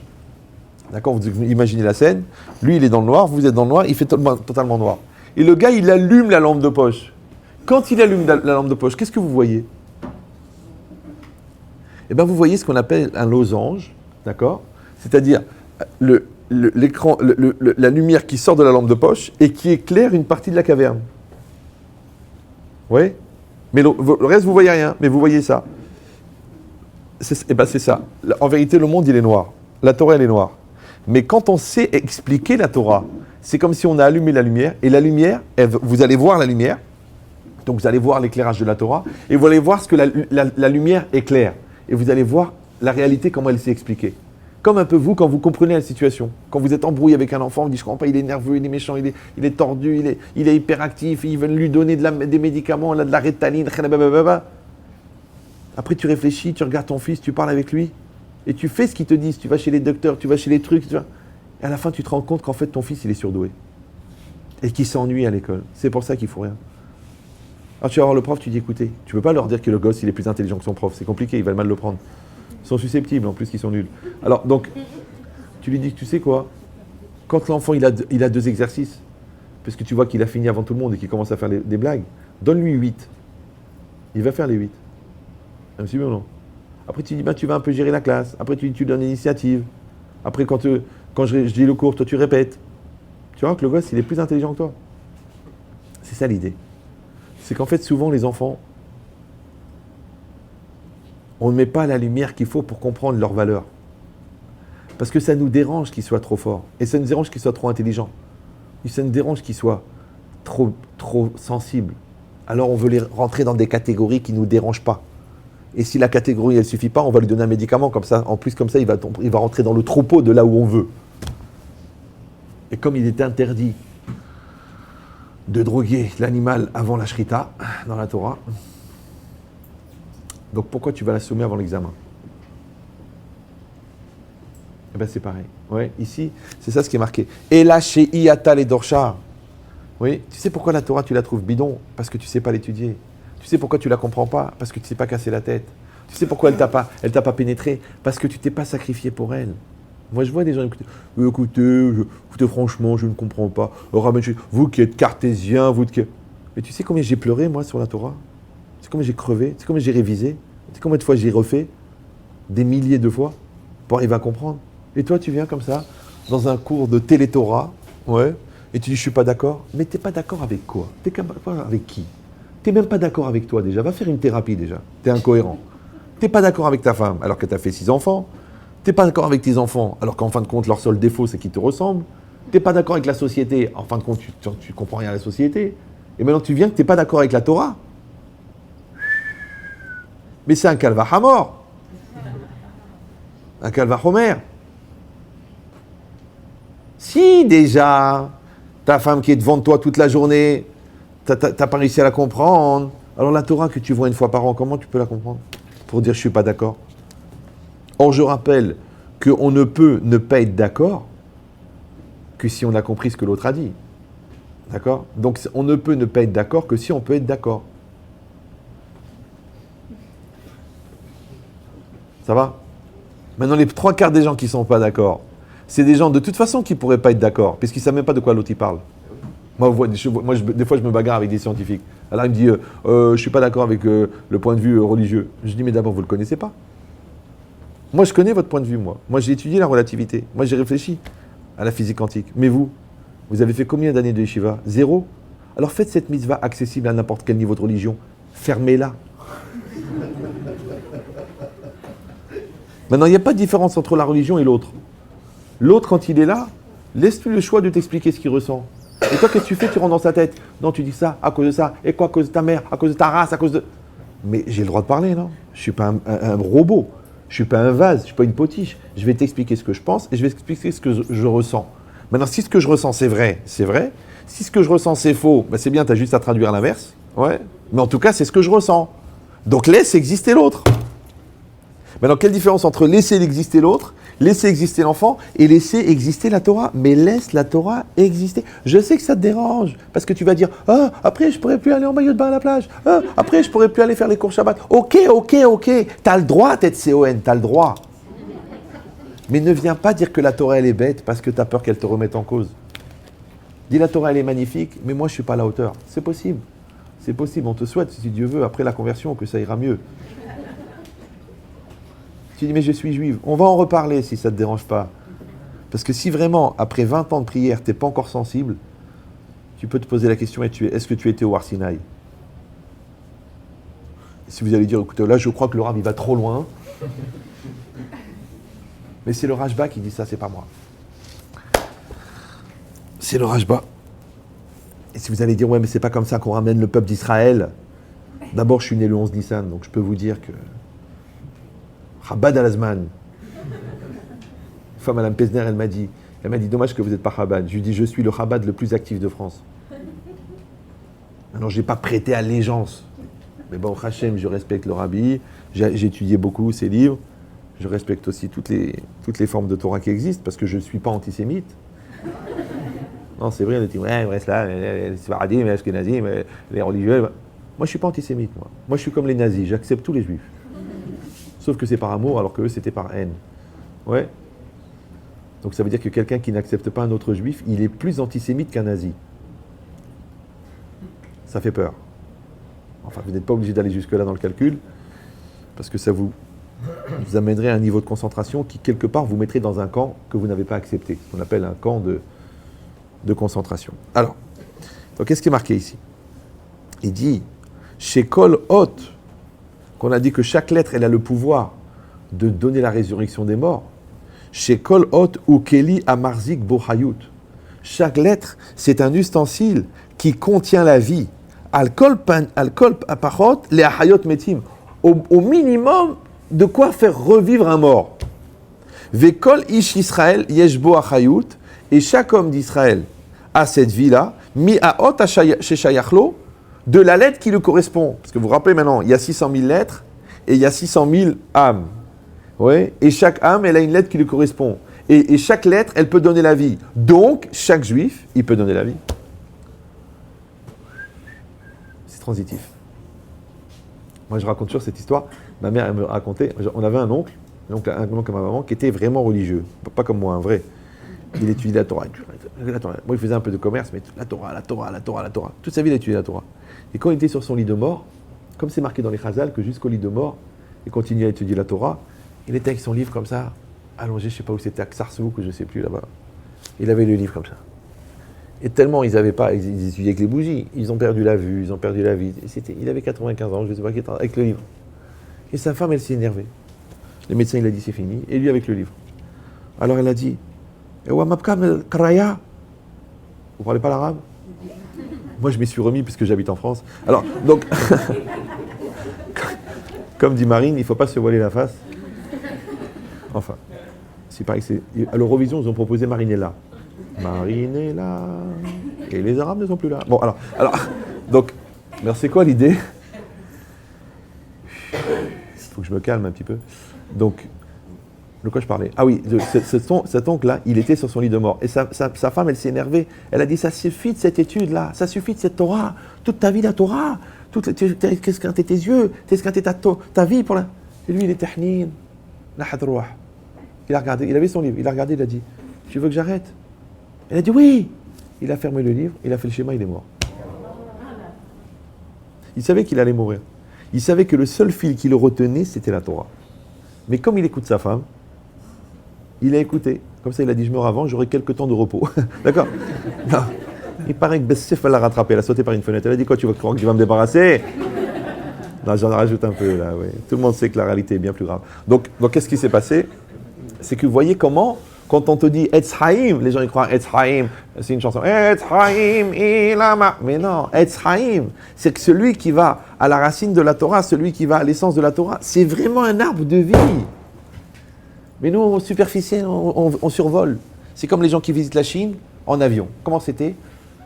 Rapide. C'était pas cher, on a fait toute l'Asie en une demi-heure avec un Concorde. Tu veux visiter la Chine? Tu rentres dans le pays, tu vas dans la jungle, tu rentres dans les petits quartiers, tu vis chez l'habitant. Et ben c'est pareil, tu rentres dans la Torah, tu vis chez l'habitant, tu vas dans les Tosfot, tu vas dans les Ran, tu vas dans le Marsha, et tu vas dans l'écouter, tu vas dans le... Sinon, tu n'as rien compris. Du coup, j'ai survolé la Torah. Chaque Shabbat, je venais. C'est vrai, on sortait le Sefer Torah, tout de suite les gens avaient le geste incroyable. Vezot ta Torah, remettez-la.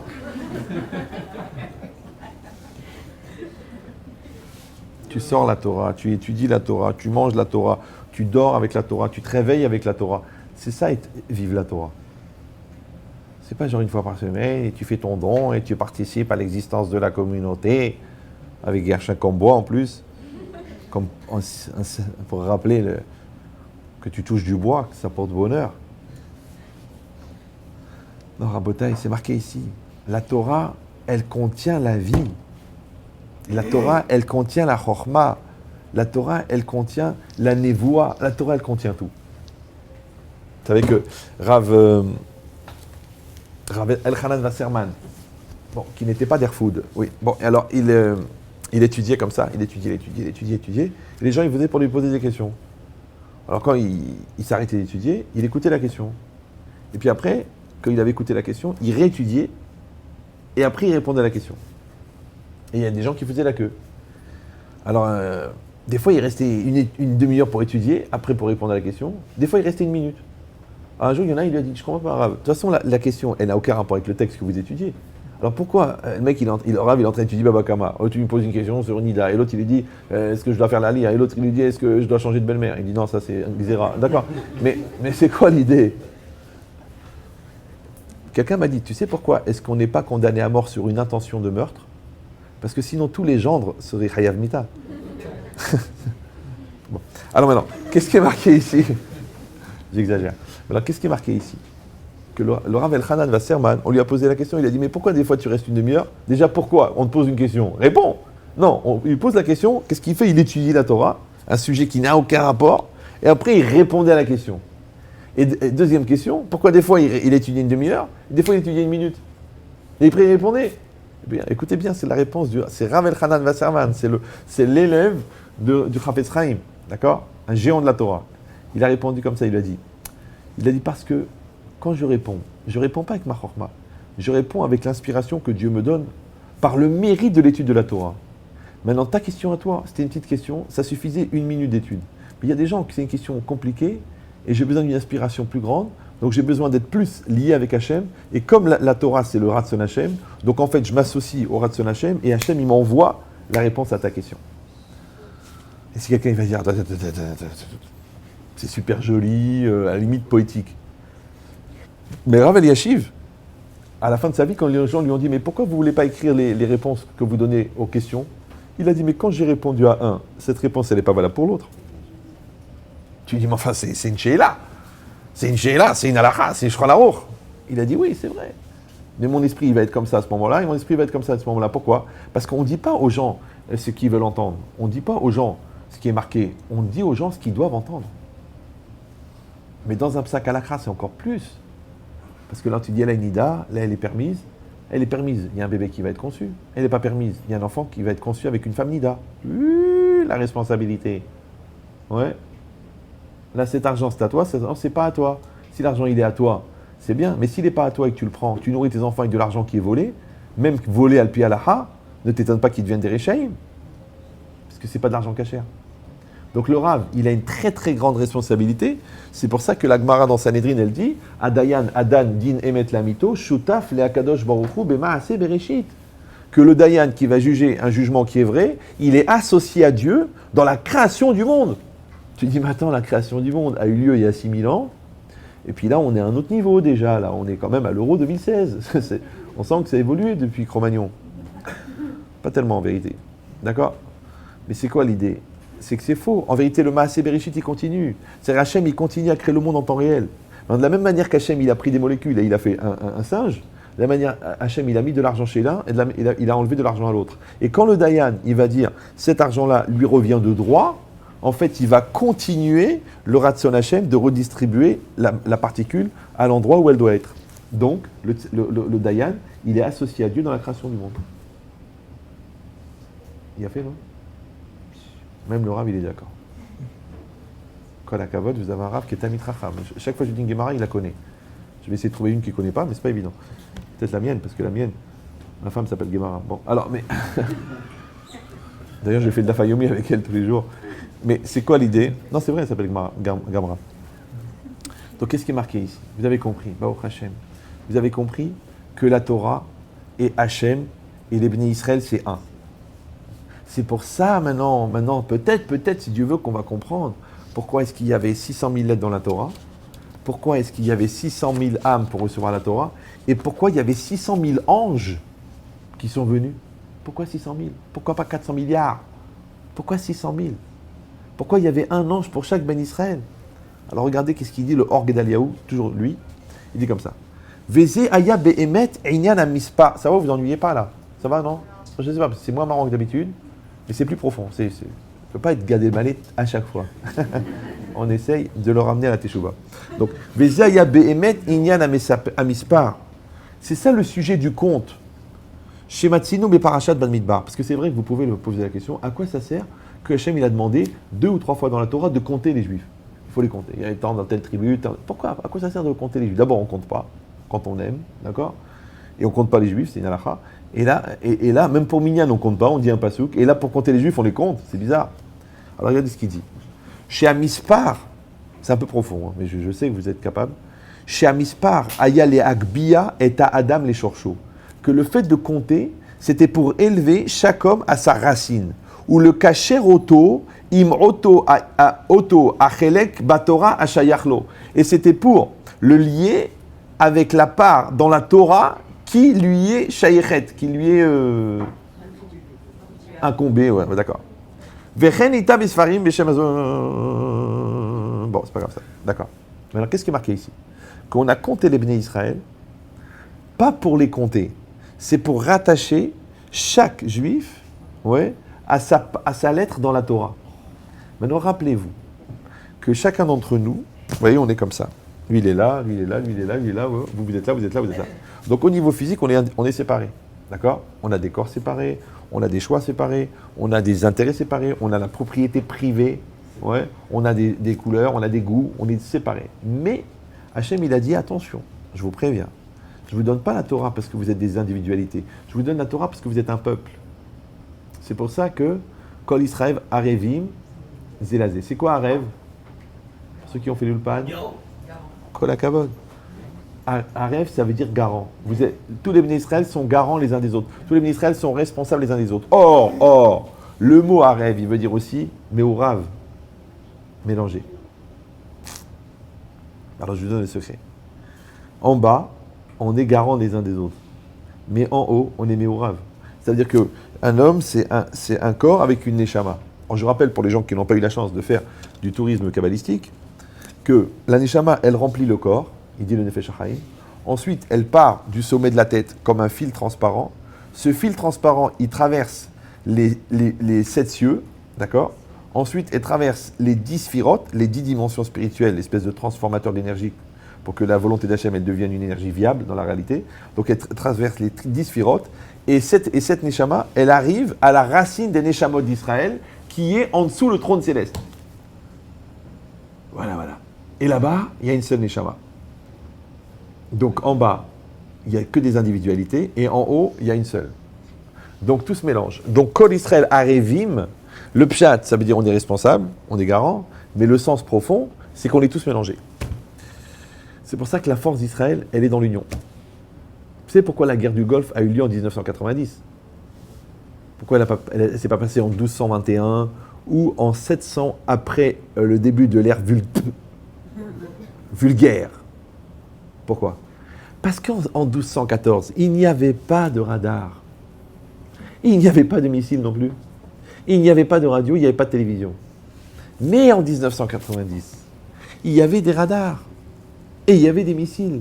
Donc quand le missile il partait d'Irak, automatiquement il était détecté par les radars. L'information, elle était passée à la télé, elle est passée à la radio, et en temps réel, tous les juifs du monde savaient qu'il y avait un missile qui était en train de partir vers Israël. Et donc, les juifs, religieux, pas religieux, séfarades, ashkénazes, assimilés, deboumilés, tout le monde priait en même temps pour que ce missile ne fasse pas de dégâts.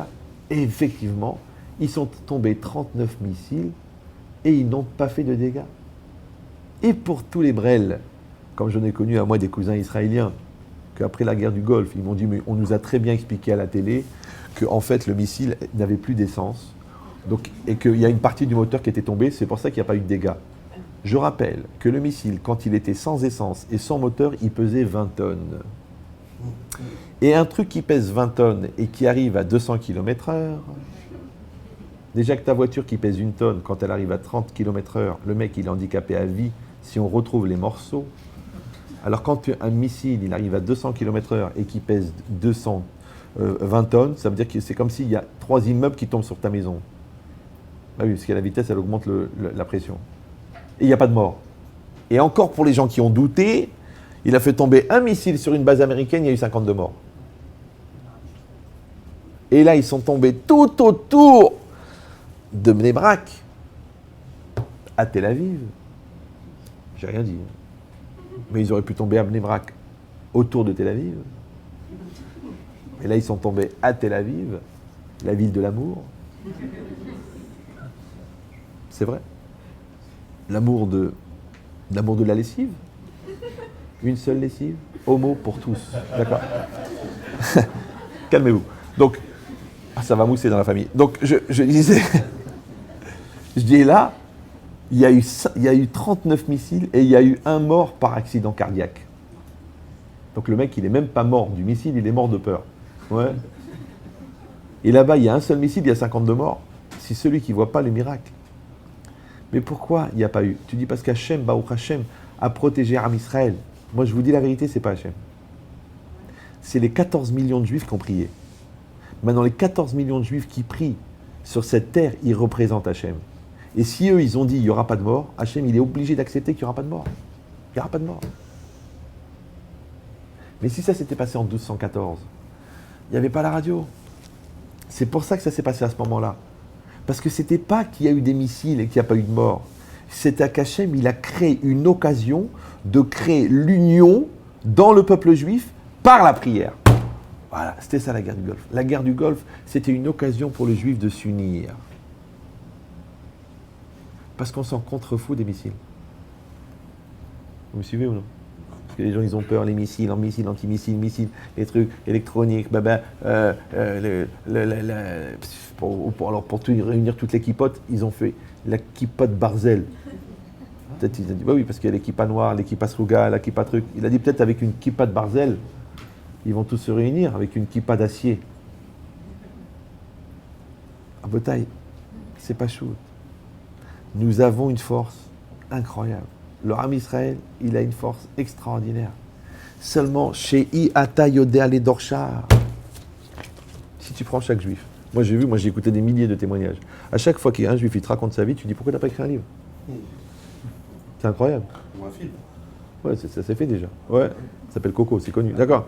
Mais c'est quoi l'idée, ouais? Donc ça veut dire qu'une personne, en fin de compte, c'est un olam. C'est ce qu'elle dit la Gemara. Kol Adam, olam malé. Chaque homme, c'est un monde, c'est un olam. Et le mot olam, il vient de ne'ilam. Et ne'ilam, c'est l'invisible. C'est-à-dire que la partie invisible d'un homme, elle est toujours plus grande que la partie visible. Puisqu'il est un olam. Ça va? Alors ici, c'est marqué, vous avez compris. Qu'en fait, Hachem, quand il a demandé de compter les Bnei Israël, il a demandé, il a fait le lien, il a pris, c'est comme s'il il a fait il a installé les connexions. Il a fait la connexion entre la lettre qui avait été créée avant la création du monde et cette personne qui vient ici maintenant. Il s'agit d'une personne, je ne sais pas si vous comprenez, comment tu peux mettre une personne c'est aléatoire, c'est éphémère, c'est de la viande qui va mourir un jour. C'est rien un homme, c'est rien. Vous savez comment la vie de l'homme, elle est appelée dans le Midrash. L'ombre de l'oiseau par terre. C'est quand un avion il vole, un oiseau il passe. Ça fait de l'ombre par terre. Et bien l'ombre de l'oiseau sur la terre, c'est comparé à la vie de l'homme. C'est pas l'oiseau, hein, parce que l'oiseau il est quand même solide.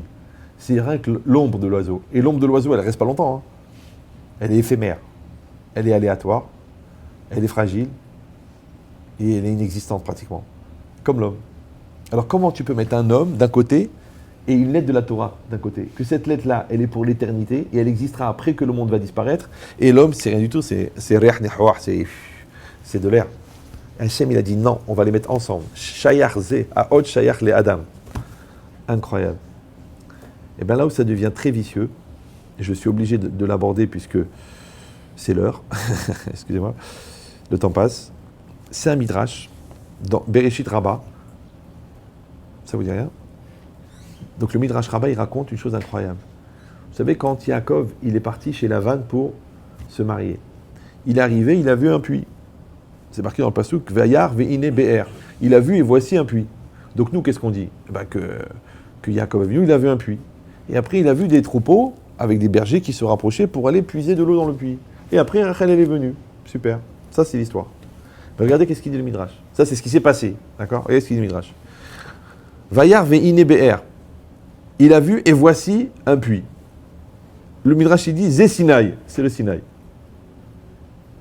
Et c'est un peu normal, parce que le Sinaï, c'était quoi? C'était l'endroit où on a reçu la Torah. Et la Torah, elle est comparée à l'eau, parce que En Maïm est la Torah. Et le puits, c'est ce qui recueille l'eau. D'accord? La source, c'est de là qu'elle vient l'eau. Donc le Sinaï, c'est la source d'où est venue la Torah. Super. Après, il continue. Après, c'est marqué dans le pasuk Vene esfu shama kol ha'adarim. Et ils se sont réunis là-bas, tous les troupeaux. Donc toi, c'est de quoi tu parles? Eh ben, tu parles des centaines de moutons qui sont en train de se rapprocher, parce que chaque berger, il amène ses moutons pour venir boire l'eau de la source. Et qu'est-ce qu'il dit lui? Il dit, le Midrash, chez Ilou, Ayou Israël Chasseri Mechad, s'il avait manqué un d'Israël, Lo Ayou Mekabli Met Torah, ils n'auraient pas reçu la Torah. Parce que c'est marqué Vene Esfu, Shama Kol Ha'adarim. Ils se sont approchés là-bas, tous les troupeaux. Est-ce que vous comprenez ce qu'il dit ce Midrash? Ce Midrash il dit que si, sur les 600 000 âmes qui sont venues pour recevoir la Torah, il y avait une qui avait manqué, Hachem il n'aurait pas pu donner la Torah. Alors je rappelle, pour ceux qui sont nouveaux au club, que l'aventure de la Torah, elle a commencé quand Hachem il a dit Yom Hashishi. Le Hashishi c'est le He, ouais, le Hashishi c'est le 6e jour, c'est le 6 Sivan. Donc depuis qu'Hachem il a créé le monde, il a dit Yom HaShishi. Pourquoi? Pour dire que si Chas Veshalom, les Béné Israël ne reçoivent pas la Torah le 6 Sivan, d'accord, plus de 9900 ans après, ouais, le monde il disparaît. Maintenant réfléchissez à la trajectoire d'une particule qui va partir de la création du monde avec tous les aléatoires, les trucs, avec Abraham, Israël et Jacob, et les Bnei Noach, et les guerres, et tout, et l'Égypte, et tout pour arriver. Et s'il y en a une, c'est-à-dire s'il y avait un d'Israël qui dit je ne sors pas d'Égypte, d'accord? Vous savez que 4/5 des Juifs sont restés en France. Restez calme. Ouais. Les 4/5 sont restés en Égypte. Imagine, il y en a un, il serait marié avec une Goya, il a dit tiens, je reste en Égypte. Imagine, il y en a un, il a glissé sur l'escalier, il est tombé par terre. Imagine, il y en a un, je sais pas, il est alcoolique, il s'est pas levé le matin où tous les juifs sont sortis. Donc il aurait manqué une Neshama. Et bien s'il avait manqué une Neshama, Hachem n'aurait pas donné la Torah. C'est marqué. Chez Ilou Ayou Israël Chaserim Echad, s'il manquait un seul, Lo Ayou Mekablim et Torah. Tu dis mais attends, mais les 599 999, ils sont venus. Ouais, mais il en manque un. On ne donne pas. Vous savez ce que ça veut dire? C'est très très grave. Ça veut dire, je pensais que vous auriez compris, parce que s'il manque une lettre dans la Torah, il est caché, c'est la Torah? Eh bien, s'il manque un juif au matin de Torah, il n'y a plus de Torah. Donc la question, elle est, est-ce que la présence du juif était une condition nécessaire? Ouais. Ou non? Que s'il manque un juif, la Torah n'est pas là.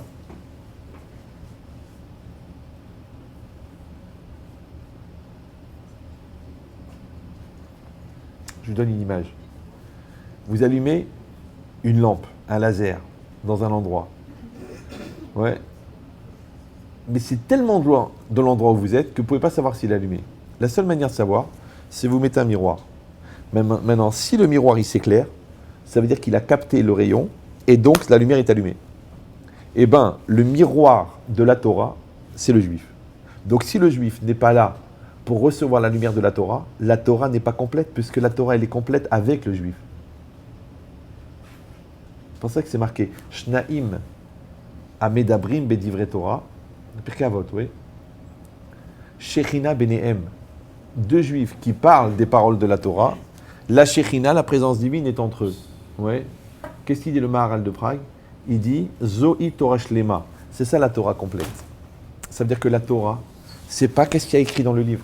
La Torah, c'est pas ce qu'il y a écrit dans le Talmud. La Torah, c'est la Torah qui est vécue par des juifs. C'est-à-dire qu'au moment où des juifs ils sont en train d'étudier la Torah, là la Torah elle existe. Sinon elle n'existe pas.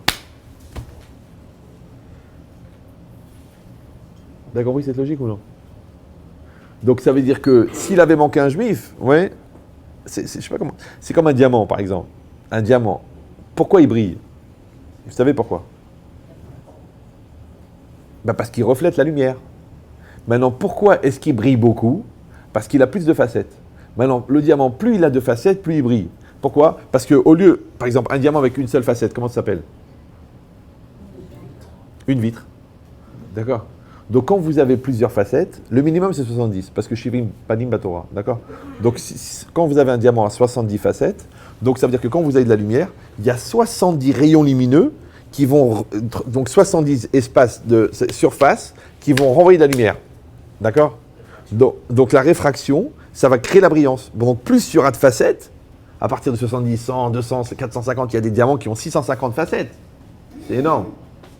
Ouais, il fait à peu près 110 carats, c'est beau, c'est ce qu'on appelle un tabose. Ouais. Eh bien, plus il y a de lumière, plus il y a de facettes, plus il y a de lumière. Maintenant, si on dit que chaque facette du diamant, c'est quoi? C'est ce qui renvoie la lumière. Donc, s'il y a 600 000 lettres dans la Torah, donc ça veut dire qu'il y a 600 000 facettes dans les diamants, dans le diamant du peuple juif. C'est pour ça souvent que les juifs se sont réfugiés dans le commerce du diamant. Et si vous allez trouver que c'est une image poétique et sympathique, j'essaye de prendre un accent breton, le Yarbetz, il dit que les élèves de Rabbi Akiba, ils sont morts. Pourquoi? Parce qu'ils n'ont pas voulu apprendre la Torah l'un de l'autre. Or, c'est quoi un rave? Un rave, c'est une lumière. Et c'est quoi un élève? C'est un miroir. Maintenant, puisque Rabbi Akiba avec 24 000 élèves, et que chaque élève perçoit une facette du rave, donc en fait, le rave avait 24 000 facettes. Maintenant, pour que les élèves deviennent chacun des élèves du rave, il faut qu'ils deviennent 24 000 Rabbi Akiba. Or, à chacun d'entre eux, il manquait, pas une facette, il manquait 23 999 facettes qui étaient détenues par les autres élèves. Donc la seule manière qu'ils deviennent tous des Rabbi Akiba, c'est que chacun complète sa connaissance du Rabbi Akiba en recevant la facette qui était perçue par l'autre, qui n'avait pas la même neshama que lui, donc qui n'avait pas la même perception. Mais comme l'ona agou kavod zelazé, ils n'ont pas été respectueux l'un envers l'autre. Traduction, c'est pas qu'ils n'avaient pas du kavod, ils n'étaient pas polis, ils étaient polis. Mais ils ont dit, j'ai pas besoin de la Torah de l'autre. Ouais, moi je perçois ma Torah. Donc comme il est marqué, donc c'est comme si un diamant avec 24 000 facettes, les facettes ne sont plus reliées. Et quand on sépare les facettes d'un diamant, le diamant disparaît. C'est pour ça qu'ils sont morts les 24 000 élèves. Ça va? Donc normalement, il faut que tous les juifs étudient la Torah, et il faut que tous les juifs, attention, développent la Torah, et que tous les juifs soient unis pour recevoir la Torah de tout le monde. Sinon, la Torah n'est pas complète. À tel point, et ça c'est très violent, et comme vous êtes des gens intelligents et matures, on peut vous le dire, c'est marqué dans la parashat Kitavo, Arur Mishelo Yakim et Torah Azot.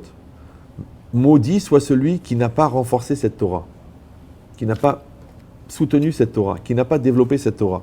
Qu'est-ce qu'il dit le Ramban? Le Ramban qui était religieux. Le Ramban, était religieux. Ouais, c'était très religieux, le Ramban. Il a dit, le Ramban, il a dit, c'est quoi Arur Mishelo Yakim et Torah Azot? Malheur à celui qui n'a pas soutenu la Torah des Réchaïm. Attendez, à la Torah des Réchaïm, je n'ai pas compris.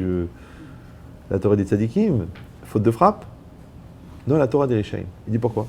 Parce que chaque juif, il devrait avoir le souci que les Réchaïm, ils fassent teshuva, et ensuite, qu'ils étudient la Torah, et ensuite, qu'ils deviennent des Talmidei Chachamim, et ensuite, qu'ils dévoilent leur partie de la Torah, et ensuite que lui, il puisse recevoir la Torah de ces juifs-là qui n'ont jamais étudié.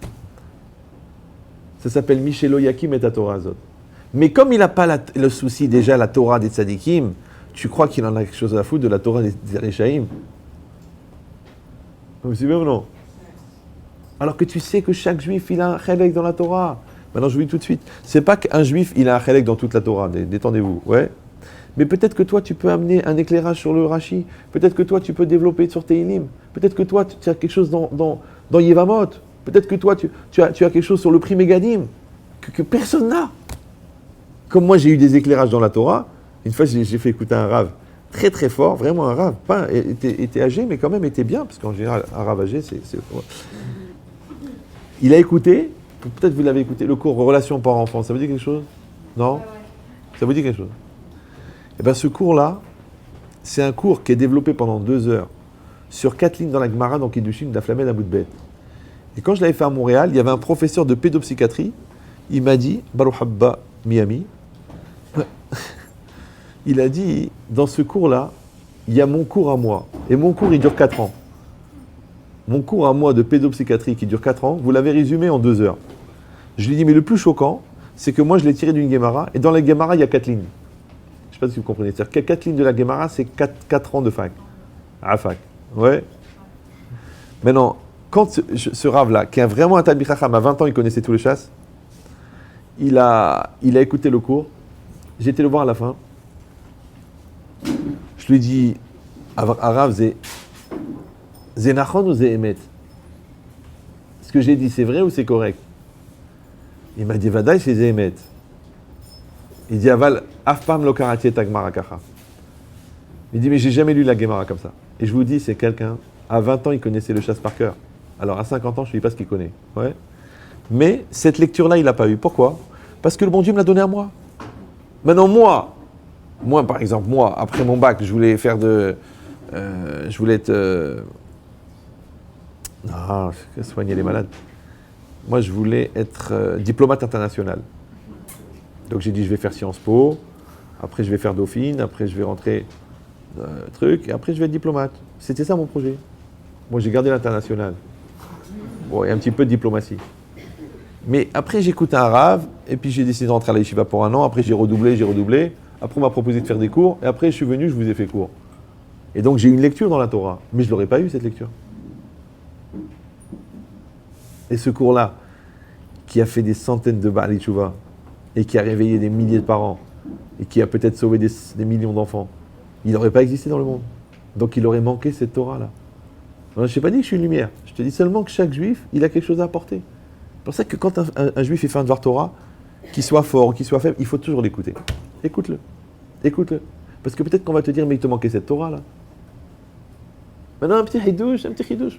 Ou alors le gars, il a été Mehadesh, le Raphaïm sur Rambam. Waouh, tu dis, waouh, ouais.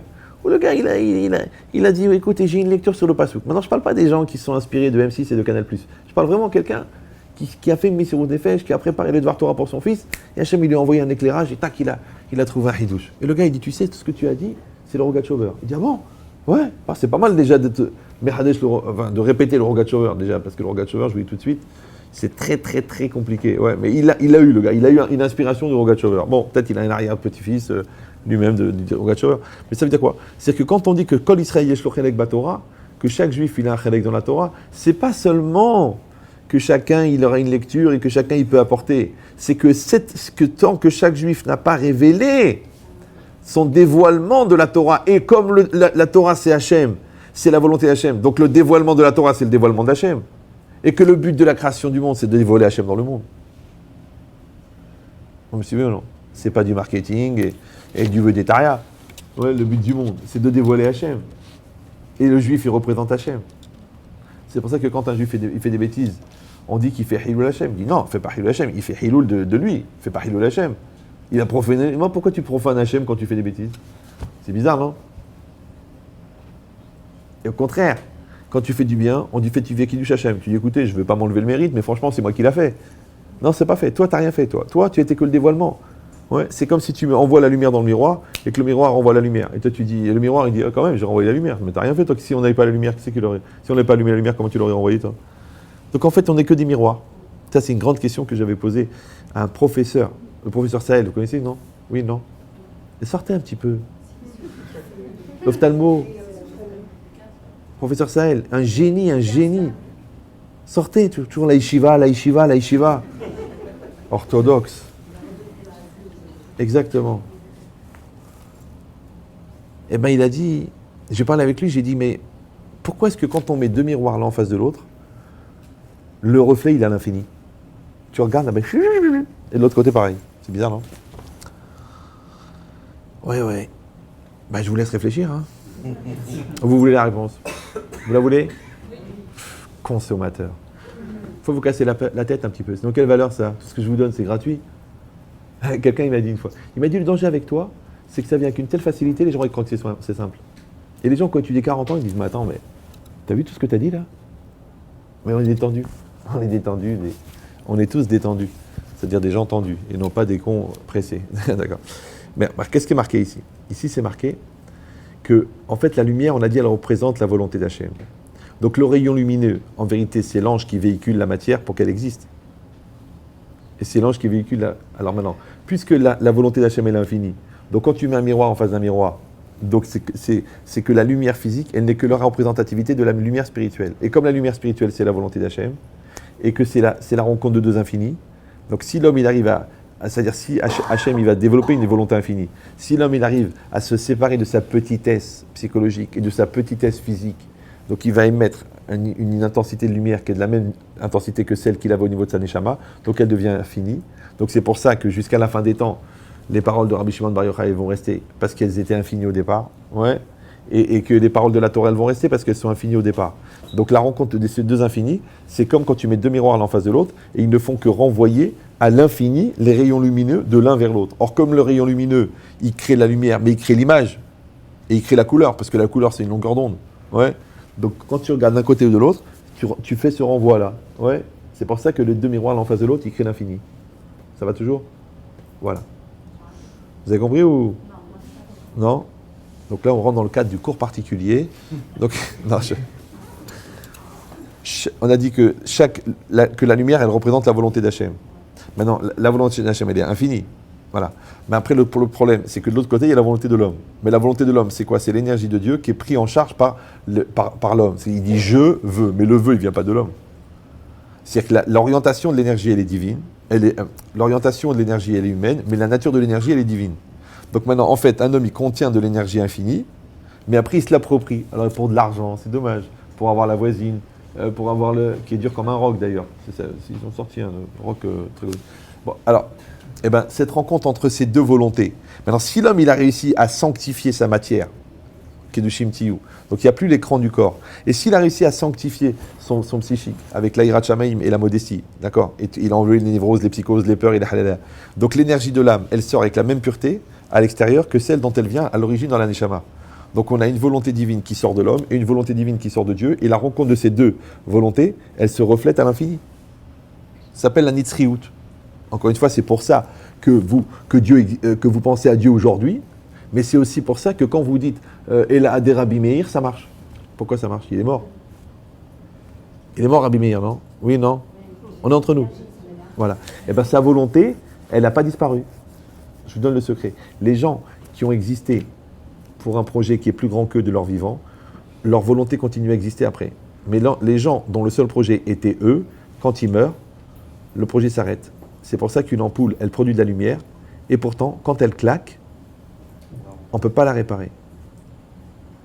Donc quand quelqu'un claque, on dit en français qu'il est mort. Donc déjà que ce n'était pas une lumière de son vivant, alors imagine après sa mort, quel genre de lumière il peut être. Donc ce qu'il faut juste, c'est pas créer la lumière. Ce qu'il faut, c'est juste enlever l'abat-jour qui empêche la lumière de passer.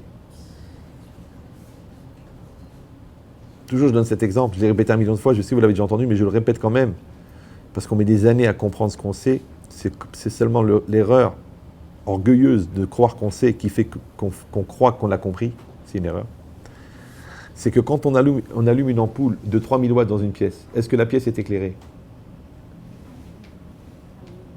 Je rappelle pour les gens qui viennent d'arriver qu'une ampoule de 20 watts, de 100 watts, ça éclaire 20 mètres cubes en moyenne. Donc une ampoule de 3000 watts, est-ce que la pièce est éclairée? Elle est très éclairée. Vous pouvez faire griller un bœuf devant l'ampoule. Donc je répète la question, est-ce que quand on allume une ampoule de 3000 watts dans une pièce, est-ce que la pièce est éclairée? Oui ou non? C'est pas de la provocation, c'est de la réflexion. Non. Non. Ça dépend de l'épaisseur de l'abat-jour. Alors je sais, vous allez dire, oui, vous n'avez pas dit qu'il y avait un abat-jour. Il y a toujours un rabat-joie dans chaque couple. C'est pour ça que la lumière ne s'allume pas à la maison. Parce qu'il y a des rabat-joie, il y a des rages, il y a des rabat-bracha. On a tout pour réussir, mais tu fais la gueule, la bracha, elle ne vient plus. On pourrait avoir des enfants extraordinaires, mais avec ta tronche de cake, on n'y arrive pas. On pourrait aller loin dans les projets, mais ton entêtement, puisque tu te mens en toi-même, donc tu gardes le mensonge en tête, c'est l'entêtement. Puisque tu confonds obstination et détermination, tu confonds mshun et déterminé. C'est pour ça qu'on n'y arrive pas. Donc je dis et je répète, la mitzvah, ça n'est pas d'allumer la lumière, parce qu'elle est allumée. La mitzvah, c'est d'enlever l'abat-jour. Donc la mitzvah, c'est pas de chercher la émouna, la émouna. Jésus, vous savez, je crois pas en Dieu, je crois pas en Dieu, je crois pas en Dieu. Ah bon? Et maintenant que ton fils il a une leucémie, tu veux le tour de tous les rabbins? Hein, pourquoi? D'un seul coup, Dieu il existe maintenant? En vérité, j'ai honte de le dire, mais en fin de compte, c'est la plus grosse bêtise de tout ce septennat de François Hollande. C'est la loi travail. C'est vraiment la plus grosse connerie qu'il a fait. Mais qu'est-ce qui est marqué ici? Vous avez un niveau de réactivité qui est proche du commun. Mais c'est pas grave. On peut dire ça aussi. Donc pour tous les gens qui ont compris que cette salle pourrait devenir un transformateur de saumon fumé, parce qu'on est en train de tous de devenir des tagines, mais on peut ouvrir la fenêtre, hein, c'est pas grave. Donc je vous donne la clé. La clé, c'est que la lumière, elle est là. Hachem, il est là. La bonté d'Hachem, elle est là. La Géoula, elle est là. La Torah, elle est là. L'intelligence, elle est là. La pureté, elle est là. La joie, elle est là. Le bonheur, il est là. Tout est là. Mais enlève l'abat-jour. Arrête de faire le mshun.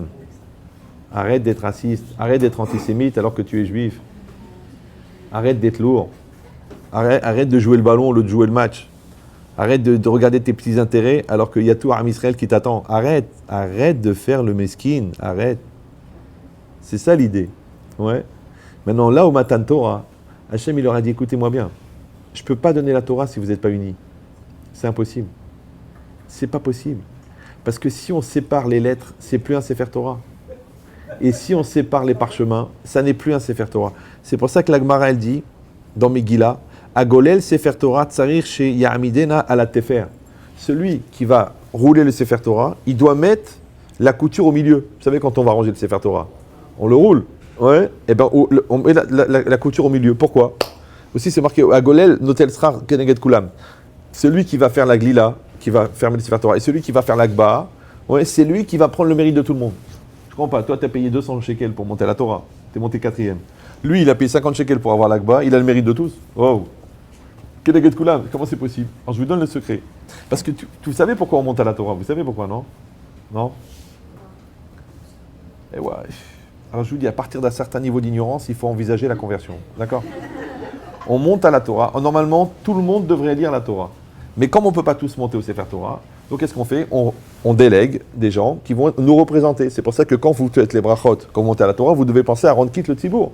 C'est grave, les gens ils ne savent pas, ils font n'importe quoi, n'importe comment, et ils font les brachot, ils pensent à leur soeur, à leur mère, où ils ont garé la voiture. Mais il faut penser à rendre quitte les autres.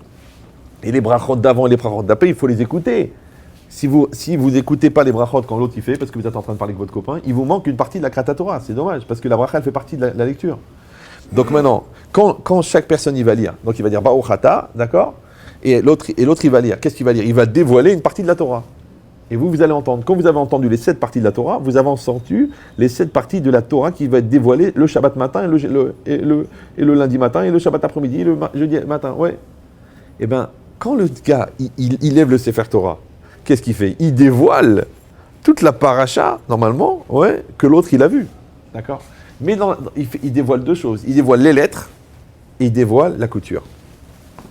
Et la couture, elle représente le fait qu'on est lié. C'est pour ça qu'un Sefer Torah, même s'il fait 25 mètres de long, ouais, quand vous le déroulez, s'il y a un seul endroit où le parchemin il est décousu, pas déchiré, il est décousu sur la moitié, c'est-à-dire plus que la moitié du Sefer Torah, on ne peut pas lire dedans. Il est caché, on ne peut pas lire dedans. Pourquoi? Parce qu'il est décousu. Tu dis, mais je m'en fous. Il est décousu dans Bereshit et moi je suis dans Vaït Hanan. Ça ne change rien. Non, tu ne peux pas lire. Il n'est pas caché. Pourquoi? Parce que si Aram Israël, il est décousu, ouais, le Sefer Torah n'est plus caché. Donc il faut qu'il y ait toutes les lettres. S'il manque une lettre, ce n'est pas caché. Et il faut que toutes les lettres soient liées ensemble. Oui? Maintenant, on a dit que la partie voyante de Sefer Torah, c'est les lettres, mais la partie cachée, c'est tout le sens. C'est tout le sens de la Torah, d'accord? Alors c'est comme si on disait le corps du Sefer Torah, c'est les lettres, comme le corps du Ham Israël, les gens qui viennent, d'accord? Mais le cœur du Ham Israël, c'est quoi? C'est le sens de toutes les lettres qui sont reliées les uns aux autres. Maintenant, quand vous regardez une famille, c'est quoi une famille? Les gens ils croient qu'une famille, c'est un homme, une femme et 4 enfants. Non, ça c'est un troupeau, ça. Ça c'est un groupe de colocataires qui ont fait des enfants ensemble. Vous savez que d'après la loi, on ne peut pas faire des enfants avec un colocataire. D'abord, comment tu vas l'appeler? Chambre 26. Malheureusement, il y a plus de gens qui cohabitent que de gens qui coexistent. Maintenant, de la même manière que c'est quoi une famille? C'est pas un homme, une femme et 4 enfants. La famille, c'est les liens invisibles qui existent entre le père et la mère. Des millions de rayons comme ça. D'accord? Ça s'appelle communication, solidarité, investissement, dialogue, remise en cause, travail, reconnaissance. Ça, c'est les rayons qui relient l'homme et la femme. Ça s'appelle le tissu familial. Après, il y a les liens qui existent entre les frères et sœurs, parce qu'ils sont solidaires, ils sont proches. Le petit, il aide le grand, et le grand, il défend le petit, et ils se ressentent, et ils s'aiment, et ils ne peuvent pas vivre ensemble. Et c'est pareil, ils ont besoin l'un de l'autre. Donc il y a des liens transparents qui existent, invisibles, entre les frères et sœurs. Il y a des liens transparents qui existent entre les parents, ça s'appelle le Shalom Bayit. Après, il y a des liens transparents qui existent entre les parents et les enfants, et des liens transparents qui existent entre les enfants et les parents. Et bien, l'ensemble de ces liens qui relient les éléments voyants, mais qui, eux, sont invisibles, s'appelle la famille. Ça va? Maintenant, s'il n'y a pas de famille, parce que les gens ils disent, oui, vous savez, le divorce, ça fait éclater la famille. Non, elle a fait éclater un troupeau. Parce que quand tu mets une grenade au milieu d'un troupeau, les éléments, ils s'échappent. Ils s'en vont dans tous les sens. Mais une famille, tu ne peux pas la séparer. Parce qu'il y a une famille. Donc, si tu as fondé le transparent de la famille, il va rester pour l'éternité. Si tu n'as fabriqué que le voyant de la famille, parce qu'on habite au même endroit, parce qu'on a des intérêts communs, parce que tu me donnes de l'argent, parce que tu me soutiens moralement, physiquement, et bien le jour où j'ai plus besoin de toi, tu peux crever. Mais pourquoi tu n'appelles pas ta mère? Elle est vieille. Ils sont bizarres les gens. Mon père il me donne plus. Alors pourquoi je vais aller le voir? Mais il t'a déjà donné, il n'a pas besoin de te donner encore. Donc ça veut dire que si tu n'as pas profité de la présence des parents physiques pour créer des parents psychologiques, très grave. Si tu n'as pas profité de la famille pour créer la famille, c'est très grave. Et tu vois des familles comme ça. Moi, je ne peux plus le voir, attention, mes crèves, mon fils il m'étouffe, mon père il a voulu me détruire, ma mère elle m'a jamais aimé. Tu vois des gens, mais tu te dis, mais c'est pas possible. Tu as des mariages, il y a 400 familles, il y a 400 personnes du côté du Hatan et 2 du côté de la Kala. Tu vois, ils sont tous engueulés, la bar mitzvah, le truc, les nerfs, depuis Tunis, depuis le Maroc, il y a la haine, il y a la belle-sœur, la frère. Tu dis, mais où est le shalom? Vous avez compris ou non? Maintenant, de la même manière que la famille, c'est le côté invisible de la famille, et bien le côté invisible de la famille juive, ouais, du peuple juif, c'est le shalom.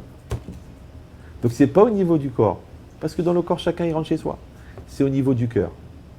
Et qu'est-ce qu'il a dit Rashi? Ki ish echad, belev echad. Comme un seul homme, dans un seul cœur. Et il dit Rashi, aval sha'ar kol hanayot, dans les autres campements, oui, betarumot ou bemachlokot. Il y avait des machloket, il y avait des querelles. Mais Hachem, il a dit, ok, vous pouvez vous engueuler quand vous voulez. Mais au moment du Matan Torah, vous êtes obligé d'être béchalom. Pourquoi? Parce que sinon, je ne peux pas donner la Torah. Vous avez compris maintenant. C'est pas que je ne veux pas la donner parce que vous n'êtes pas béchalom. C'est que je ne peux pas la donner parce que vous n'êtes pas béchalom.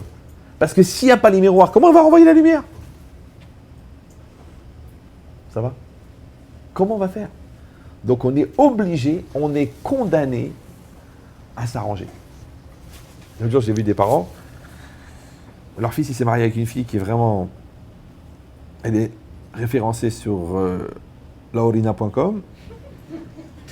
Ils n'en pouvaient plus, et j'en peux plus, et elle est folle, et elle est tordue, et elle prend de la coke, et elle n'est pas sérieuse, elle était enceinte avant le mariage, elle l'a embourbé, il l'a manipulé, il n'a aucune personnalité, et elle vient pas, le Shabbat elle prend la voiture, et elle n'est pas venue à Pessah pour se moquer de nous. Et je lui dis, écoutez, c'est la femme de votre fils. Vous êtes condamné, en un mot, à vous arranger avec elle. Ça s'appelle le prix de la paix. Vous savez, moi j'ai vu ça de mes parents, qu'Hachem garde ma mère en bonne santé. J'ai vu qu'ils en ont avalé des couleuvres. Ils en ont avalé des poteaux. Et des immeubles. Et ils disaient rien pour le shalom. Et il y a eu des mensonges, et il y a eu des spoliations. Et nous, on monte sur nos grands chevaux, et nous, on veut dévoiler l'injustice, et nous, on veut créer la pagaille, et nous, on veut... Et à quoi ça sert maintenant? Voilà, monsieur, soi-disant, il a voulu dévoiler, voilà, il n'y a plus de famille. Celui-là, il ne vient plus, celui-là, il ne se comprend pas, celui-là, il a la haine, alors qu'est-ce que tu veux maintenant? Et eux, ils savaient se taire. Ils savaient que la famille, elle passait avant la vérité. On s'en fout de la vérité. La vérité, c'est pour faire plaisir à qui? Quand toi, tu crois que tu es plus vrai parce que tu as dénoncé, et lui, il est moins vrai parce qu'il a fait en cachette. Mais toi, tu as dénoncé ce qui t'intéresse, et tu dis pas ce que tu fais en cachette. Donc toi, tu fais des choses en cachette. Donc la seule différence entre toi et lui, c'est que toi, tu t'es fait attraper, lui, il s'est fait attraper, toi, non. Mais vous êtes les deux des menteurs. Mais il savait faire ça. Il savait dire, Hachem, il fait les comptes. Et nous, on fait la paix. Maintenant, celui qui mérite, il va recevoir. Et ils ont reçu. Hein. Je te promets que des gens, je les voyais, ils ont tellement reçu que je me demande qui les a maudits parce que c'est pas possible qu'ils ont reçu. Et on sait ce qu'ils ont fait. Et personne n'a rien dit. Et ils ont reçu. Et sur des générations, ils ont reçu. Et les autres qui n'ont rien dit, ils ont eu la lumière sur la lumière et la lumière dans la lumière. C'est quand même bizarre que le silence, il rapporte plus que le bruit. Parce qu'on ne regrette jamais les mots qu'on n'a pas dit. Et bien de la même manière que le gars, il a compris qu'il fallait maintenir la famille, et bien c'est pareil dans une communauté. Il y a plus d'argent, l'autre il a moins d'argent, l'autre il a de l'argent caché, l'autre de l'argent pas caché, l'autre il a une femme sniout, l'autre il a une femme pas sniout. D'accord. Et l'autre elle vient sincèrement à la prière, mais elle vient avec un décolleté de servez-vous. Ouais. Et l'autre elle vient avec toutes les chomrot de Bnei Brak, mais elle n'arrête pas de faire du lachon hara du début à la fin de la prière. Pourquoi Hachem il a fait compliqué? Pourquoi il a fait pluriel? Je vous dis pourquoi. Vous savez, une fois, j'étais à Casablanca. Moi, j'étais religieux. À l'époque, j'étais religieux. Et je suis arrivé là-bas, et on m'a emmené à la synagogue pour faire la prière. Et je sais que le Rav de Casablanca à l'époque, le Rav Aaron Monsonego, qu'Hachem il le garde en bonne santé, il est très très Talmid Racham. Et j'ai vu la synagogue, c'était tout mélangé. Il y avait des religieux, des pas religieux. Et comme un brel, c'est pour ça que je vous dis que j'étais religieux, je lui ai dit, pourquoi le Rav il n'a pas fait un minyan de Haredim? Et le gars, il m'a dit, mais le Rav, jamais il veut ça. Il veut pas. Il veut que les religieux restent avec les non-religieux. Parce qu'il faut que les non-religieux, ils apprennent des religieux. C'est bien. Mais il faut aussi que les religieux, ils apprennent des non-religieux. C'est bien. Vous avez compris ou non? C'est bien. Détendez-vous. Eh bien, j'avais posé la même question pour Rav Israël de Sarcelles. Et Rav Israël a dit, jamais à Sarcelles, on ferait un minyan de religieux. Il ne voulait pas. Parce que chacun, il a besoin. C'est-à-dire qu'Hachem, il a créé le pluriel, et toi, tu veux créer le singulier. Mais c'est singulier comme pluriel. Donc ça veut dire qu'Hachem, il a créé la différence. Et on est tous différents. On est tous différents. Je vous dis la vérité. Et c'est un cauchemar. De l'autre côté, c'est le paradis. Parce que Sartre, il a dit que l'enfer, c'est les autres. Vous avez entendu parler de Sartre? Un détartrant d'un niveau incroyable qui était concurrencé par Sif. Enfin, c'est récurrent, hein, comme phénomène. Il a dit Sartre, l'enfer, c'est les autres. Il avait raison ou non? On est entre nous. Oui, non, oui, non, oui, non. Il avait raison. L'enfer, c'est les autres. C'est vrai. Parce que c'est quoi l'enfer? L'enfer, c'est la différence de l'autre. Pourquoi l'autre est différent de moi et pourquoi l'autre n'est pas d'accord avec moi alors que je suis la vérité incarnée? Ça se voit, non? Ça va? Vous le voyez que c'est moi la vérité, non? Regardez-moi. Non, c'est vrai. C'est ça la différence entre le Rav et Jésus. C'est ça. Parce que le Rav, il se met comme ça, il dit aux élèves, venez par là. Et continuez par là, allez vers Dieu. Alors que lui, il s'est mis au milieu, il a dit, arrêtez-vous, vous êtes arrivés. Terminus. C'est pour ça qu'on l'a cloué, pour qu'il reste à sa place. C'est pas grave. Et il touche du bois. Croyez-moi que ça lui porte bonheur. Ça fait 3000 ans qu'il est dessus. Alors, mais, 2000. Maintenant, c'est quoi l'idée? Pourquoi j'ai parlé de ça? Je me rappelle. J'ai dû dépasser l'heure. Hein? Voilà. L'enfer, c'est les autres. Il a raison. Pour les goïms, il a raison. Mais pour un juif, c'est exactement l'enfer. L'enfer, les autres, c'est le paradis. Pourquoi? Parce que la meilleure manière d'aller au Gan Eden, c'est justement de surmonter la différence de l'autre. C'est pour ça qu'Hachem, il est plus makpid sur les midot ben adam lachavero que sur les mitzvot ben adam lamakom. Pourquoi? Parce que les mitzvot de ben adam lachavero, ils vont développer ta rouchaniout. Mais les mitzvot ben adam lamakom, ben adam lamakom, ils vont développer ta rouchaniout. Mais les mitzvot ben adam lachavero, ils vont t'obliger à grandir grâce à l'autre, à cause de l'autre, pour l'autre. Ça va? Donc quand tu vas aimer l'autre, en vérité, tu vas aimer Hachem à travers l'autre. Et c'est plus dur d'aimer Hachem à travers l'autre que d'aimer Hachem directement. Parce que quand Hachem, tu ne le vois pas, tu dis je l'aime, je t'aime, va t'arranger avec le voisin. Va dire merci au mec qui t'a planté. Attends, mais il m'a planté. Va lui dire Shana Tova, je vais mourir. Ouais. Va t'arranger avec ton beau-frère qui a divorcé de ta sœur après qu'il a fait souffrir 10 ans. Tu dis je peux pas, non, lui il faut qu'il meure. Lui c'est une mitzvah. Non, vas-y, va. Tu peux faire ça toi? Ah non. C'est ça ton problème. Ouais. Il dit, cette logique-là, c'est quoi? C'est qu'en fin de compte, Hachem, il veut cette union-là. Et pourquoi je dis ça dans une synagogue? Parce qu'une synagogue, c'est un endroit où on vient pour prier. Et pourquoi on prie à la synagogue? Pourquoi on ne prie pas à la maison? Parce qu'on veut que la prière soit Betsibour. Oui. Donc c'est très très important de prier à la synagogue. Vous pouvez prier à la maison, hein, c'est cachère aussi.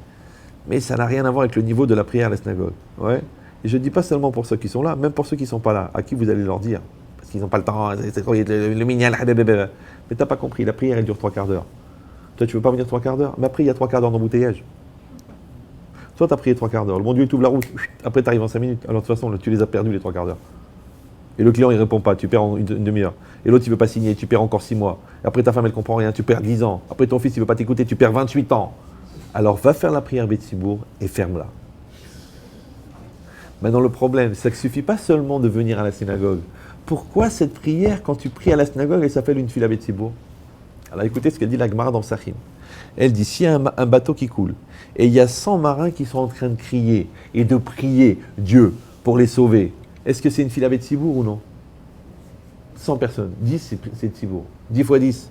Endavar shebekdusha par contre miasara. D'accord? Donc à partir de 10, il y a la Shechina. 10 neshamot juives, il y a la Shechina. Alors 10 fois 10, il y a la Shechina, non? Donc c'est une fila Betsibour ou non? Oui, non? Non! Ben non! D'abord, si je pose la question, déjà, vous devriez vous douter. Vous voyez bien que je suis un pervers. Ou une mère rouge, c'est comme vous voulez. Oui, une mère communiste et un père. Un père écolo. Ouais. Non, la Gemara, elle dit non, tu sais pourquoi? Parce que les marins, chacun est pris pour lui.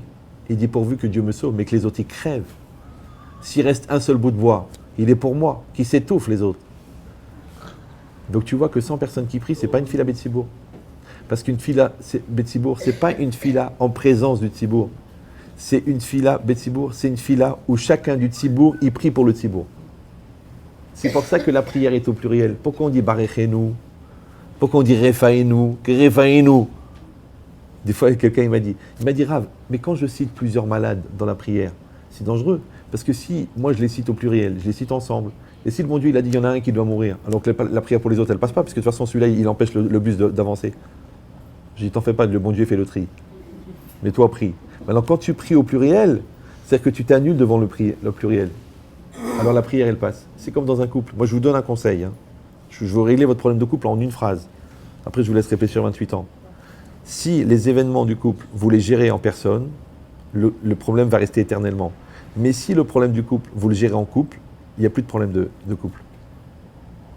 Vous avez compris ou non? Vous avez un événement qui vous arrive, soit tu peux dire à toi, et ma part à moi, ta part à toi, toi et toi, et moi et toi. Mais si tu dis nous avons un problème, chérie, nous avons un problème avec cet événement, nous avons un problème avec l'argent, nous avons un problème avec ta mère, qui est un problème. Mais c'est ta mère, je l'aime comme elle est, puisqu'on s'est mariés pour le meilleur et pour ta mère, d'accord?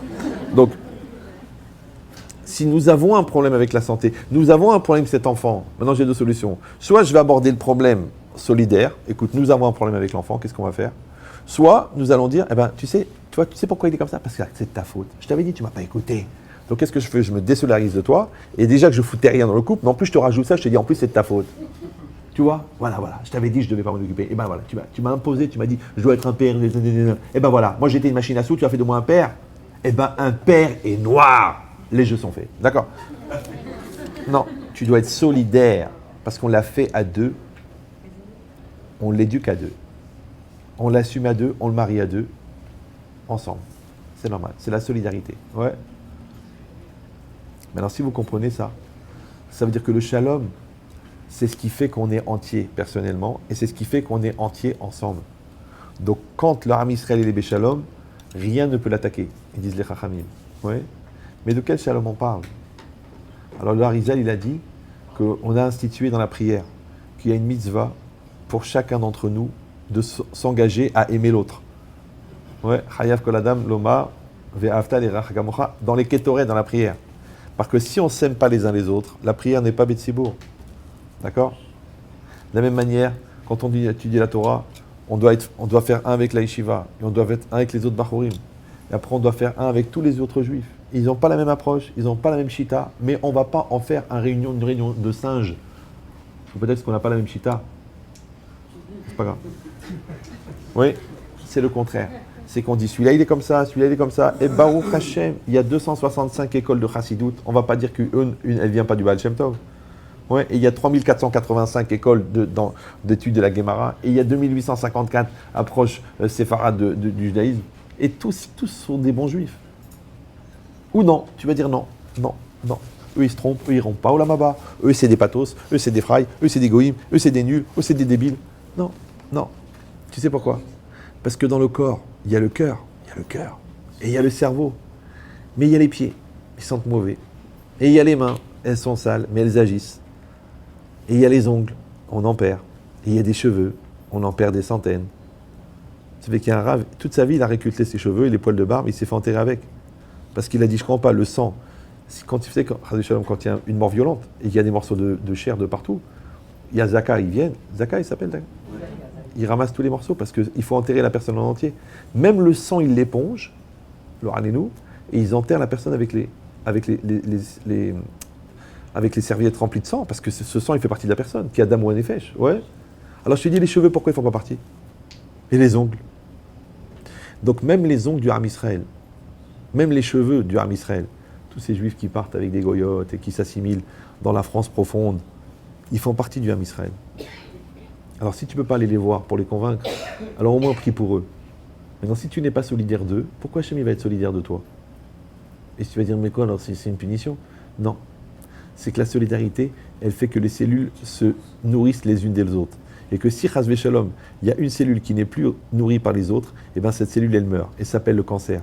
Et ben même les autres cellules qui n'avaient rien à voir, elles vont aussi mourir, alors qu'elles n'ont pas participé au fait qu'elle n'a pas nourri. Mais même si tu ne nourris pas, tu dois être solidaire. Maintenant, le cancer du Ham Israël, c'est l'assimilation. Le cancer du Ham Israël, c'est l'ignorance. Le cancer du Ham Israël, c'est la haine gratuite. Le cancer de l'Am Israël, c'est l'incohérence. C'est l'égoïsme. Ouais. Donc on est obligé d'enseigner la Torah aux autres. On est obligé d'aider les autres à faire teshuva. On est obligé de leur envoyer des assiettes de couscous. On est obligé. On est obligé.